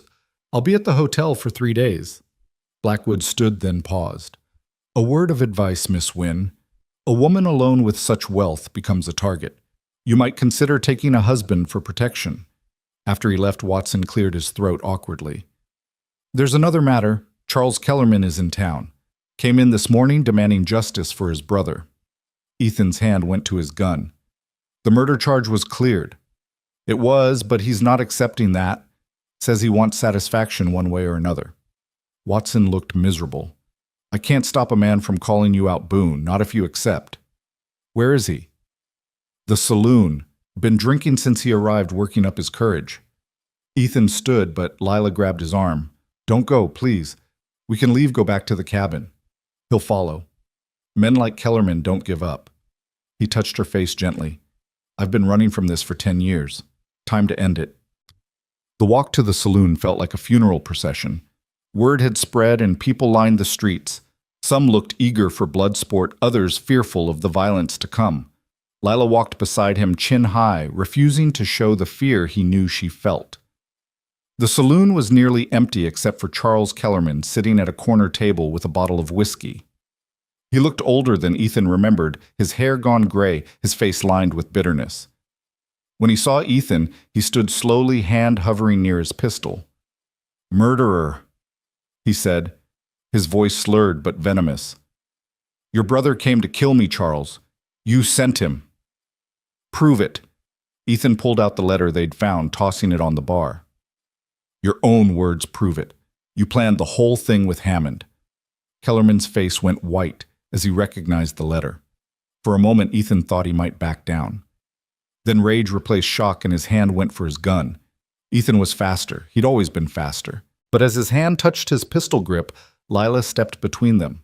No, she said firmly. This ends now. Get out of the way, woman, Kellerman snarled. No, you want to shoot someone. Shoot me. Add another murder to your conscience. She stood straight facing him without flinching. Your brother is dead because you sent him to kill. Mr. Boone is innocent of murder, and you know it. The question is whether you're going to compound your crimes with another death or whether you're going to walk away and live with what you've done. You don't understand. I understand perfectly. You're a small, bitter man who destroyed lives for money. You sent your own brother to die and ruined Mr. Boone's life to cover your crimes. But it's over now. Hammond is going to hang Morrison too. Your empire is crumbling. Kill us, and you'll hang alongside them. Walk away, and you might salvage something from the wreckage. Kellerman's hand shook on his gun. The saloon was deadly quiet, everyone waiting to see which way the violence would break. Then slowly his hand fell away from his weapon. "This isn't over," he said, but the fight had gone out of his voice. "Yes, it is," Sheriff Watson said from the doorway. "Charles Kellerman, you're under arrest for conspiracy to commit murder. The federal marshals have been looking for you." As Watson led Kellerman away in irons, the saloon erupted in whispers. Lila turned to Ethan, her whole body shaking now that the danger had passed.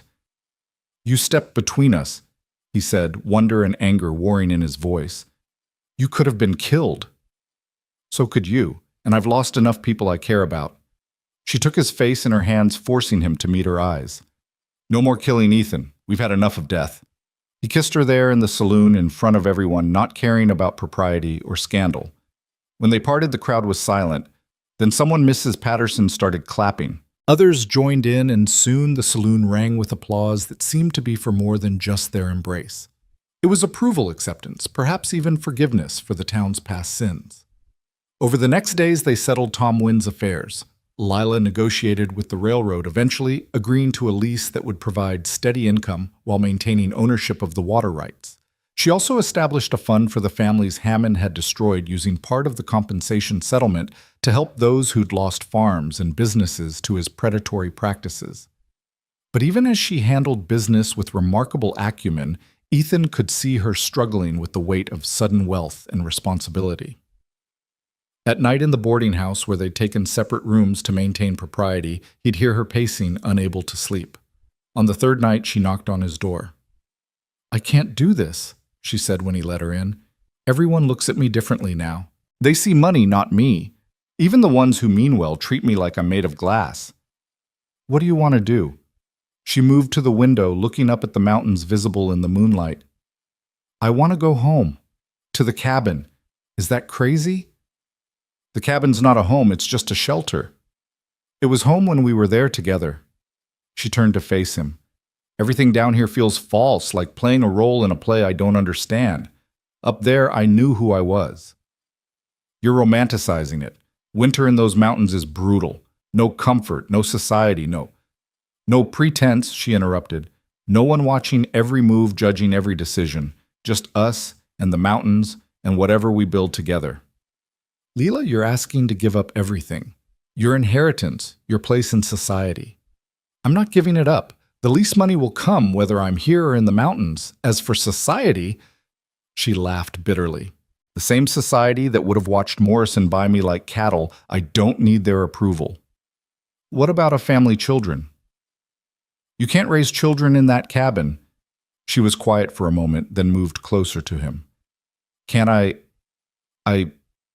Didn't mountain families raise children for generations before towns existed? Besides, who says we have to stay in that exact cabin forever? We could build something bigger, better.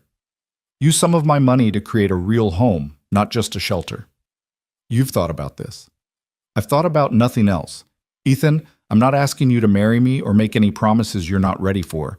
I'm just saying I want to go back to the mountains with you and see what we could build together. If it doesn't work, I can always come back down." He studied her face in the lamplight, seeing the determination there, the same strength that had carried her through their ordeal. "You're sure?" "I've never been more sure of anything." They left Cedar Falls 2 days later after Lila had finalized all necessary legal arrangements. The town turned out to see them off some, puzzled by her choice, others seeming to understand. Mrs. Patterson pressed a package of books into Lila's hands. For the long winter nights. Doc Marcus provided medical supplies and promises to visit come spring. Even Sheriff Watson seemed relieved to see them go, as if their presence reminded the town too much of its recent sins. The ride up the mountain felt different this time. Not an escape, but a journey toward something. Lila rode her own horse, now purchased with her newfound wealth, and pack mules carried supplies and tools for building. She'd also insisted on buying glass windows, real ones, to replace the oiled paper in Ethan's cabin. Glass windows are a luxury, but, he'd protested. Light is not a luxury, she'd countered. It's a necessity for the soul. As they climbed higher, leaving civilization behind, Ethan found himself seeing the mountains through her eyes. The autumn colors were beginning to turn, painting the aspens gold and the oak brush red. She gasped at vistas he'd long taken for granted, found beauty in the harsh landscape that had been merely backdrop to his survival. They reached the cabin as sunset painted the peaks pink and purple. It looked smaller than he remembered, more primitive. For a moment he worried she'd realize her mistake, but she dismounted with a smile. Home, she said simply, and began unloading supplies with practical efficiency. That night, as they sat by the fire planning modifications to the cabin, Ethan realized something had fundamentally changed. The space no longer felt like exile, but like possibility. Lila sketched designs on paper she'd brought, talking about additions. They could build gardens. They could plant a proper root cellar for preserving food. You're planning for permanence, he observed. Aren't you? He considered the question. For 10 years, he'd lived day to day, season to season, never planning beyond survival. The idea of building something lasting, something shared, terrified and thrilled him in equal measure. I don't know how to do this, he admitted. Build a life with someone. Neither do I, but look what we survived when we didn't know what we were doing. Imagine what we could accomplish if we actually tried. A wolf howled in the distance, its call echoing across the valley. Once it would have sounded lonely to Ethan. Now it sounded like wildness calling to wildness, like the mountains welcoming them home. All right, he said. We try. We build. We see what grows. She smiled, moving to sit beside him, fitting against his side like she belonged there. That's all I'm asking. A chance to see what we could grow together. As the fire burned low and stars emerged overhead, they sat planning their future, practical things like construction and supplies. Dreamy things like children's names and fruit trees that might survive at altitude. The mountains listened to their voices with ancient patience, having seen generations of dreamers come and go, but perhaps blessing these two who'd found each other through violence and chosen to answer with creation. Tomorrow would bring the hard work of building, the challenge of merging two solitary souls into partnership. There would be arguments and accommodations, compromises and celebrations. Winter would test them with its brutal cold and isolation. Spring would bring its own challenges and rewards. But tonight, they had each other, and the vast possibility of the future stretching before them like the mountain vista, beautiful, dangerous, and infinite with promise. The cabin that had been Ethan's prison and salvation would become something new, a foundation for the life they would build together, log by log, season by season, until even the mountains would recognize it as home. The first snow came earlier than expected, catching them in the middle of raising the new room's walls. Ethan cursed as fat flakes began covering the fresh-cut logs they'd spent weeks preparing, while Lila laughed at his consternation, her face flushed from exertion and cold. They'd been working since dawn, racing against the season to complete the addition before winter set in properly. It's just snow, Ethan, she said, brushing flakes from her hair. It won't hurt the wood. Snow means frozen ground. Frozen ground means we can't set the foundation proper for the rest. He squinted at the darkening sky. This is going to get worse before it gets better. She moved to stand beside him, surveying their work. In the 2 months since returning to the mountains, they'd accomplished more than Ethan had in his entire decade of exile.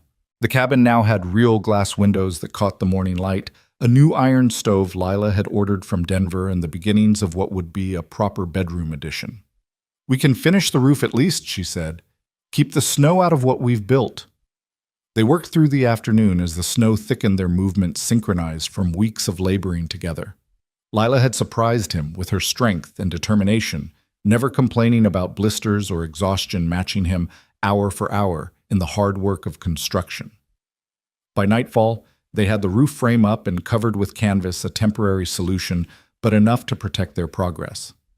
Inside the original cabin, now warm from the new stove, they collapsed at the table, exhausted but satisfied. Lila had made venison stew from a deer Ethan had taken the week before, and the rich smell filled the small space. As they ate, wind howled outside, driving snow against the windows in rattling gusts. First blizzard of the year, Ethan noted, could last days. Good thing we stocked supplies. She gestured to the shelves now lined with preserved foods, sacks of flour and beans enough to last months if necessary. Her inheritance money had been put to practical use, ensuring they'd never face the desperate hunger Ethan had known in his early exile years. A loud crack from outside made them both freeze. It sounded like wood breaking, but heavier, more deliberate than wind damage. Ethan reached for his rifle, motioning for Lila to stay quiet. Another crack closer this time, followed by what sounded like footsteps on the porch. "Ethan Boone," a voice called out, barely audible over the wind. "We need help." Ethan recognized the voice, Ben Holloway. He opened the door carefully, rifle ready to find Ben and his son Tom, supporting a third man between them, all three covered in snow and blood. "What happened?" "Found him on the trail," Ben gasped as they helped the injured man inside. "Shot twice, left for dead. Knew you had medical supplies up here." The wounded man was young, maybe 25, with dark hair and features that looked Mexican or Spanish. 2 bullet wounds marked his torso, one in the shoulder, another lower near his ribs. He was unconscious, his breathing shallow and labored. "Get him on the bed," Lila ordered, immediately taking charge. "Ethan, heat water. Mr. Holloway, I need those medical supplies from the shelf." She worked with surprising competence, cleaning the wounds while Ethan and Ben held the man still. The shoulder wound was clean, the bullet having passed through, but the lower wound was worse, the bullet still lodged, bleeding steadily. "I need to get that bullet out," she said, her face pale but determined. "I watched Doc Marcus do this once, but you can do it," Ethan said firmly. "Tell us what you need." For the next hour, she worked with steady hands, using tools sterilized in boiling water to probe for the bullet while the rest of them held the patient still. When she finally extracted the lead, blood flowed freely before she could pack the wound. The man groaned, stirring towards consciousness, muttering in Spanish. "What's he saying?" Ben asked. "Something about his sister," Ethan translated, surprising himself with remembered Spanish from his war days. "He's looking for his sister." As Lila finished bandaging the wounds, the man's eyes opened fully. He looked around wildly, trying to rise, but Ethan held him down gently. "You're safe," he said in Spanish. "You were shot. We're helping you." The man's eyes focused on him, then shifted to Lila. You saved me." "She did," Ethan confirmed. "Who shot you?" "Kellerman's men." The name made everyone in the room tense. "They have my sister. Took her from our farm near Millbrook. I tried to stop them." "Charles Kellerman is in jail," Ben said. The wounded man laughed bitterly. "Not Charles. His son Vincent.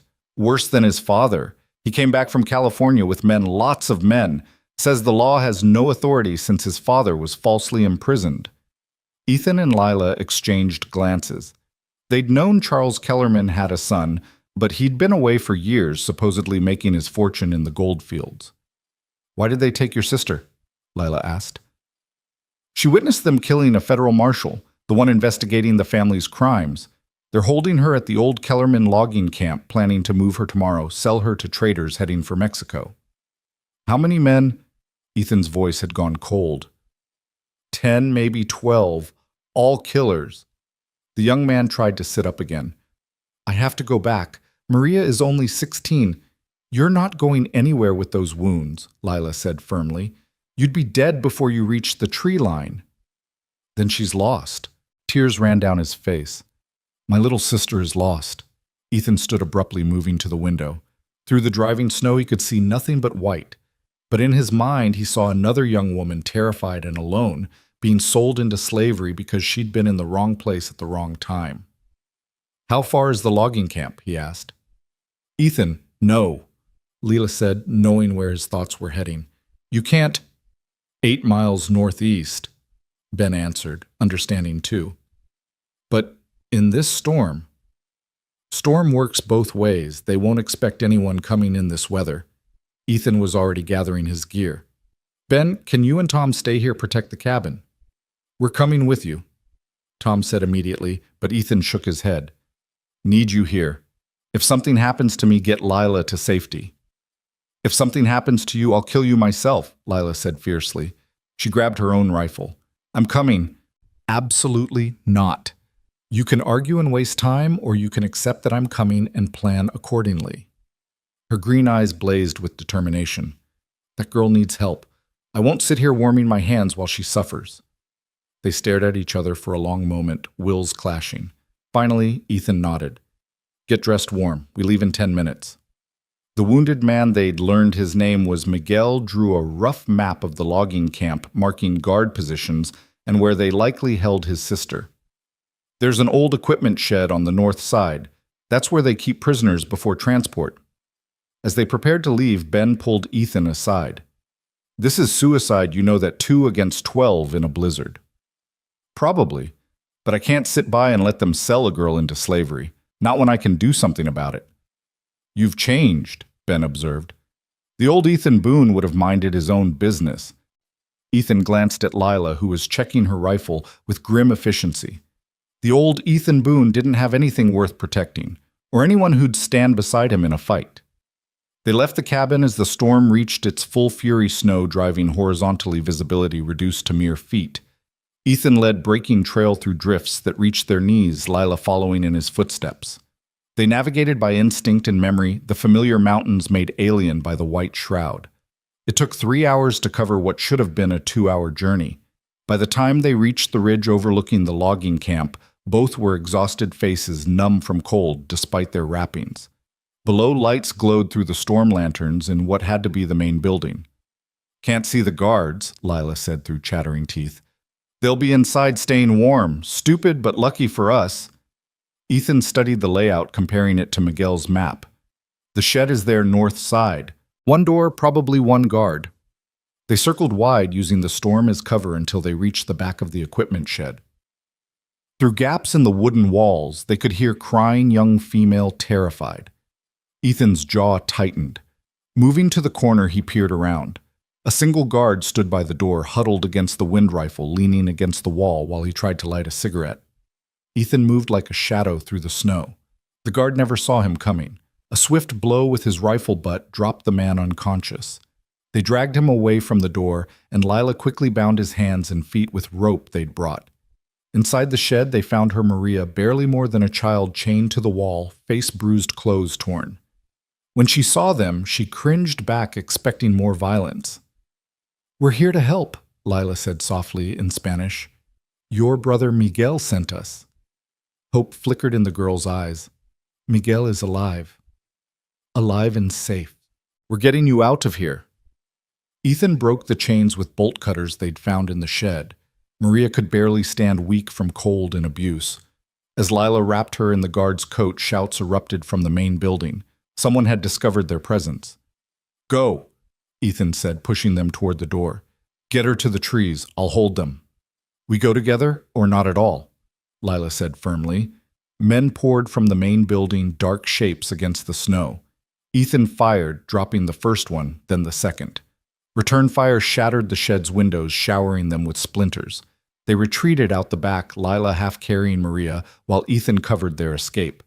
The storm that had hidden their approach now saved their lives.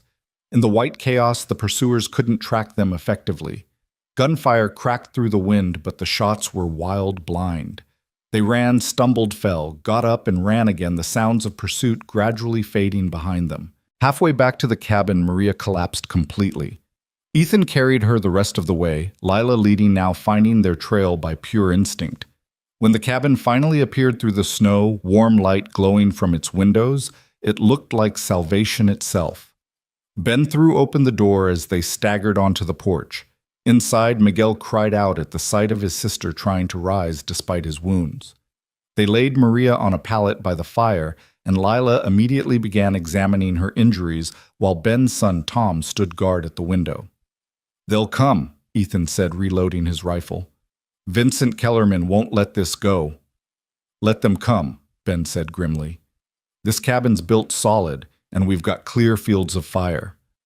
But as the night wore on, no attack came. The storm continued its fury, making travel nearly impossible. By dawn, it had finally begun to break, revealing a world transformed by white. Nearly 3 feet of snow had fallen, drifts reaching much higher against the cabin walls.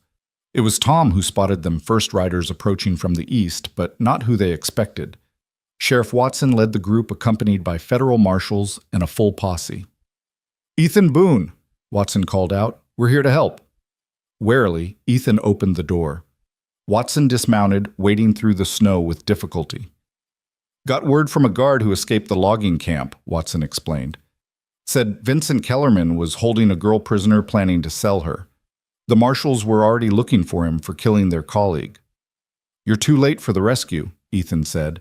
"But Kellerman's men might still be at the camp." "Not anymore." A federal marshal joined them, his badge glinting in the morning sun. "We hit them at dawn. Vincent Kellerman is dead, tried to shoot it out rather than surrender. The rest are in custody."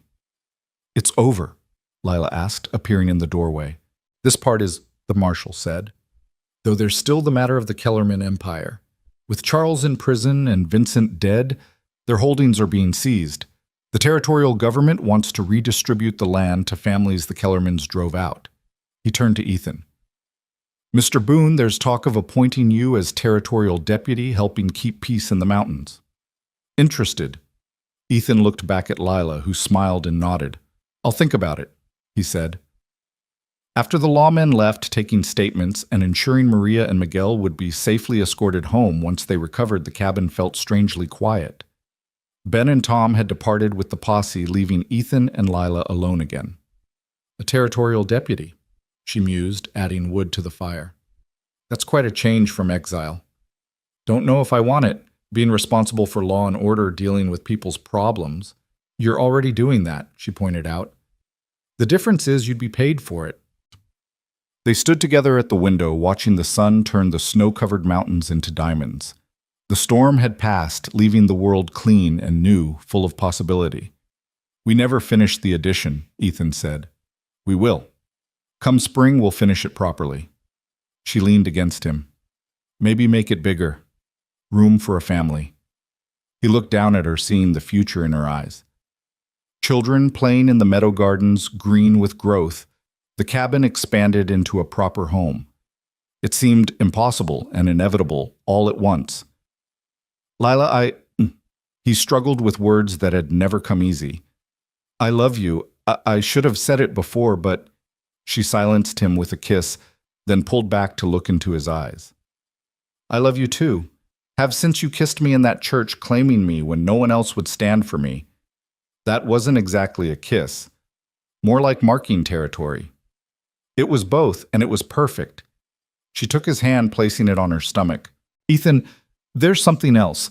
I'm fairly certain, that is, I think I'm carrying our child." The words hit him like a physical blow. He stared at her then, at where his hand rested, feeling the whole world shift and reorganize around this new reality. "A child," he said wonderingly. "Our child. Are you happy?" For answer, he swept her up in his arms, spinning her around the small cabin until they were both laughing and dizzy. When he set her down, his face was serious. "Marry me," he said, "properly, legally, in front of witnesses. I want everyone to know you're my wife, that our children are legitimate, that we're a family." "Yes," she said simply. "Yes to all of it." That evening, as they sat planning their future, the territorial deputy position, he'd probably accept the expansion of the cabin, the trip to town for a proper wedding. Miguel woke fully for the first time. His sister slept peacefully beside him, her hand clutched in his. "You saved her," he said to them. "You risked everything for strangers." "No one's a stranger who needs help," Lila said. "That's what makes us human instead of animals. We choose to help even when it costs us."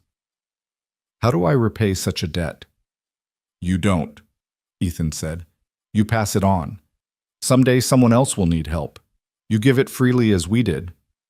Miguel nodded solemnly. "This I swear." As night fell over the mountains, the cabin glowed with warmth and light. 4 souls had found sanctuary here, but more than that, they'd found humanity in its best form. Courage in the face of evil, compassion for the suffering, and the bonds that form when people choose to stand together rather than alone. Outside, an owl called its voice, carrying across the frozen landscape. But inside there was laughter and planning, and the quiet joy of lives intertwining. The cabin that had once been a hermit shelter was becoming what Ethan had never dared imagine: a home where love could grow, where children would be born, where the future stretched out not in lonely years, but in shared seasons of challenge and triumph. Spring would come as it always did, melting the snow and revealing the earth ready for planting. The addition would be completed, rooms added for the family they were creating. The territorial deputy badge would bring new responsibilities, but also new purpose. And through it all, the mountains would stand witness to the greatest miracle of all two broken souls who'd found wholeness in each other, creating something beautiful from the ashes of their past pain. But that was all to come. Tonight there was just this: the fire crackling, the storm past, and the quiet certainty that whatever tomorrow brought, they would face it together. Ethan pulled Lila closer, his hand resting protective over where their child grew, and felt peace settle into his bones like snow covering the harsh edges of the world, making everything soft and new and full of promise. The story that had begun with a desperate auction and a forced kiss had transformed into something neither of them could have imagined. Not just survival, not just love, but the creation of a legacy that would outlast them both. A family forged in hardship, but tempered by hope. Proof that even in the wildest mountains, the human heart could build something worth defending. As sleep took them, the last log in the fire collapsed in a shower of sparks, sending shadows dancing on the walls like spirits of the past, giving way to the bright possibilities of tomorrow. And somewhere in the darkness, a wolf howled, not lonely anymore, but calling to its pack, announcing that all was well in its territory, that the night held no terrors that togetherness couldn't overcome. The spring sun warmed the expanded cabin's porch, where Lila sat in the rocking chair Ethan had carved during the long winter months, their son Jacob nursing contentedly at her breast. The child had his father's dark hair, but her green eyes a combination that made Ethan's chest tight with emotion every time he looked at them together. From inside came the sound of hammering. Miguel and his sister, Maria, had returned to help with the latest addition, a proper kitchen with a cast-iron stove that had taken 6 men to haul up the mountain. "Deputy Boone," a voice called from the trail. Ethan looked up from the fence he was repairing to see a rider approaching young Tom Holloway, now serving as his unofficial assistant in keeping peace throughout the mountain territories. "What brings you up here, Tom?" "Got word from town. The railroad ceremony is next week. They're specifically requesting your presence, you and Mrs. Boone both. Governor's coming from Denver." Lila looked up from the baby, her expression skeptical. "They want to parade us around like some kind of frontier success story." "Probably," Ethan agreed, walking over to stand beside her chair. "We don't have to go." "Actually," Tom said, dismounting and pulling out an official-looking envelope, "you might want to. This came with the invitation." Ethan opened the letter, his eyebrows rising as he read. "It's from the Territorial Attorney General. They're offering me the position of Chief Deputy for the entire mountain region. Full authority, proper salary, and—" he paused, looking at Lila. "Funding to build a proper ranger station here, make this area an official outpost of law enforcement." "Here," Lila asked. "On our land, adjacent to it. They want to establish a permanent presence in these mountains, and they figure we're already here, already doing the work." He handed her the letter. "It's a real position, Lila. Not just informal peacekeeping, but actual authority to make a difference." She read through it carefully while Jacob finished nursing her free hand, absently stroking the baby's downy hair. It would mean more people coming through, more danger potentially. Also more help when we need it, and a school eventually. It says here they'd fund a teacher if we could guarantee at least 6 students. Maria had come out onto the porch, drawn by the conversation. At 16, she'd blossomed in the years since her rescue, the trauma fading, though never forgotten. She'd taken to helping Lila with the baby and the garden, finding peace in the simple routines of mountain life. "A school?" she asked eagerly. "A real school." "Would you want to attend?" Lila asked, smiling at the girl's enthusiasm. "I want to be the teacher," Maria said firmly. "Miguel taught me to read and write in Spanish and English both. I could teach the little ones while I learn more myself." Ethan and Lila exchanged glances. In the past year, 3 other families had established homesteads within a day's ride of their cabin, drawn by the promise of protection and fair dealing that Ethan's presence provided. The Garrett family had 4 children. The Stones had 2, and just last month the Washingtons had arrived from Kansas with 3 young ones. More than enough for a school. "We'll go to the ceremony," Ethan decided. Accept the position properly, but on our terms. The trip down to Cedar Falls a week later was vastly different from any of their previous descents. They rode in a proper wagon, now Jacob secure in a basket beside Lila Miguel driving while Maria rode alongside on her own horse. The trail had been improved over the winter, widened and graded to accommodate increasing traffic to the mountain settlements. The town itself had transformed.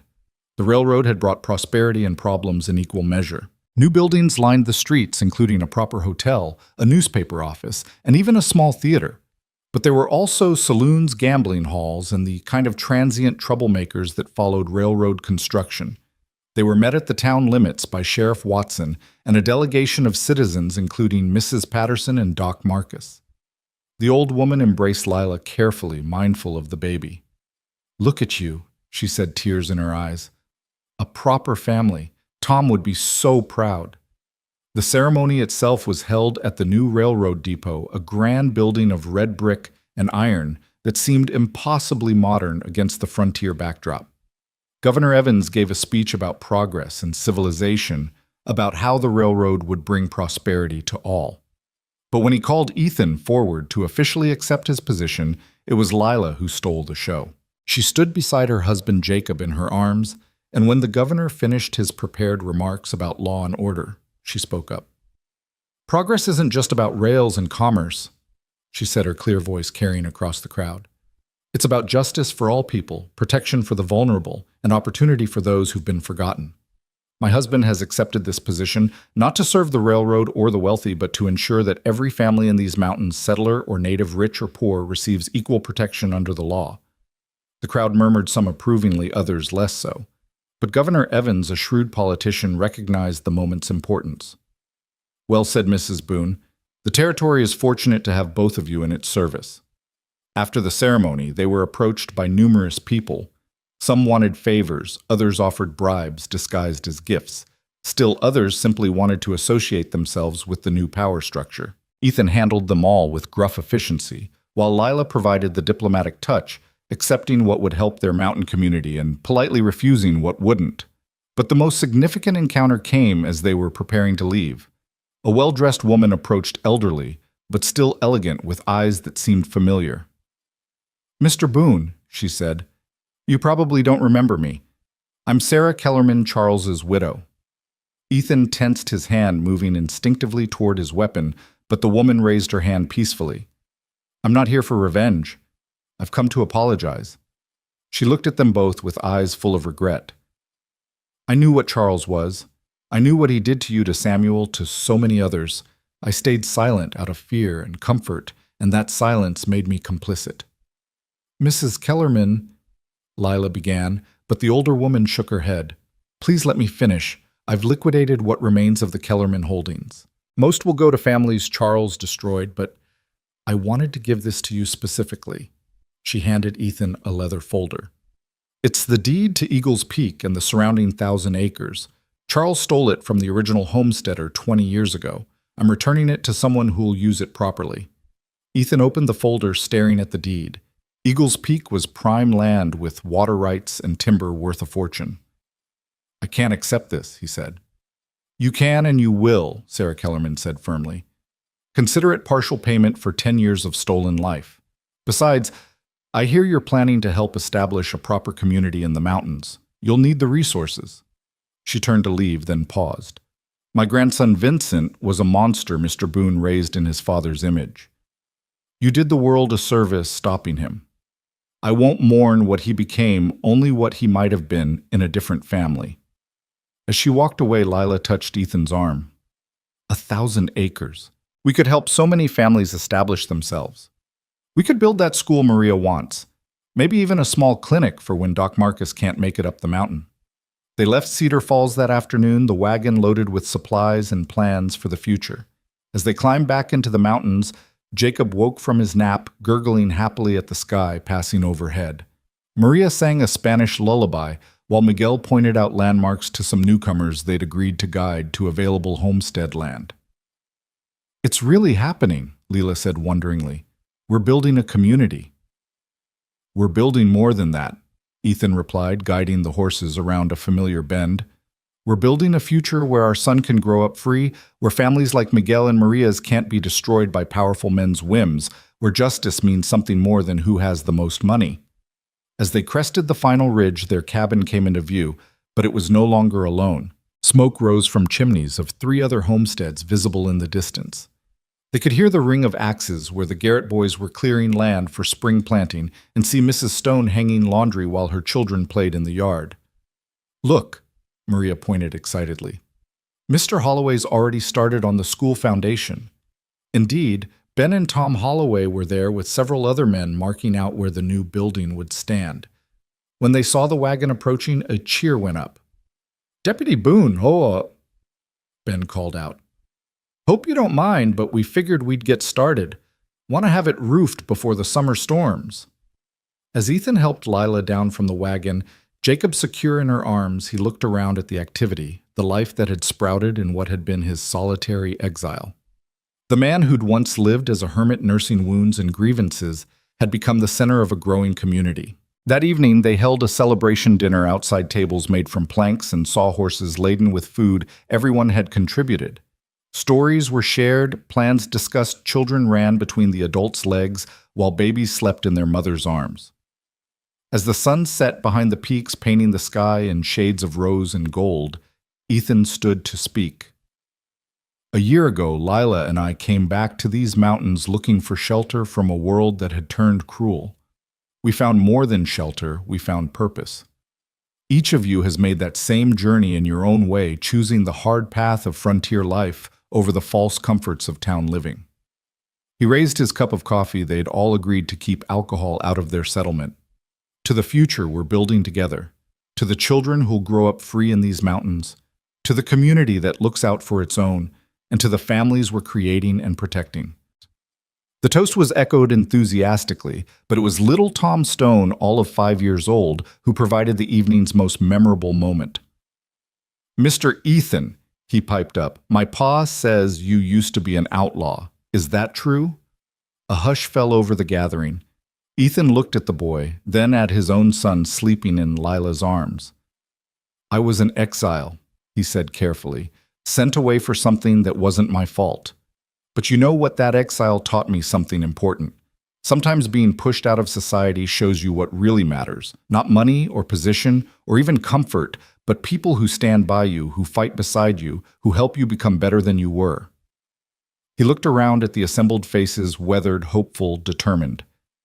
"Every person here has been an outlaw in some way.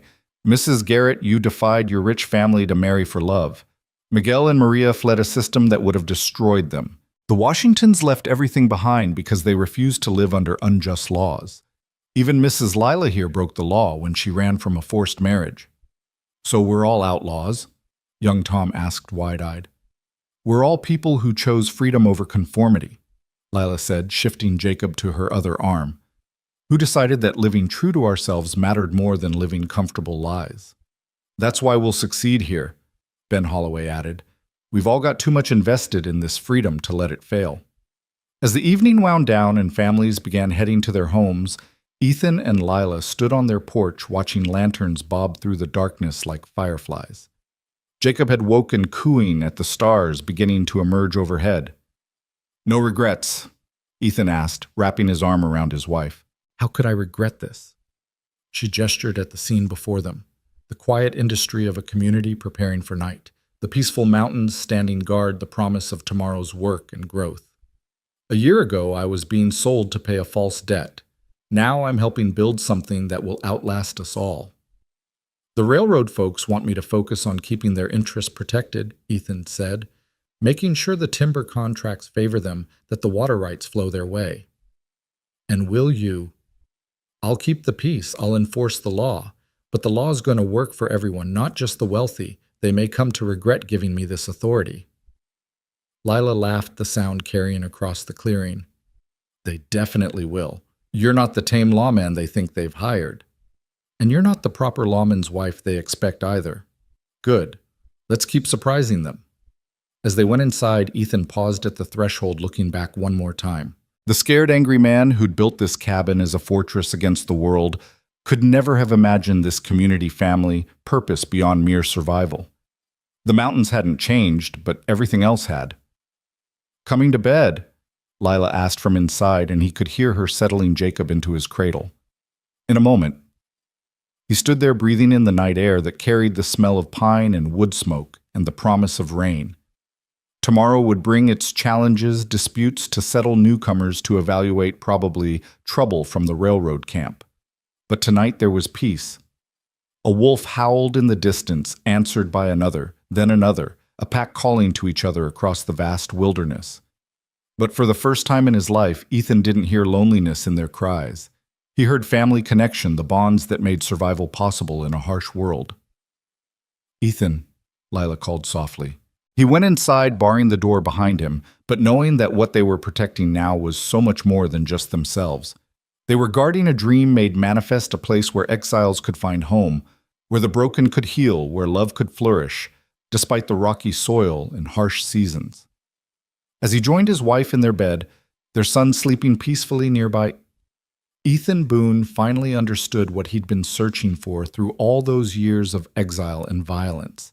Not just survival or even love, but something larger, the chance to build a legacy of justice and compassion in a world that often lacked both.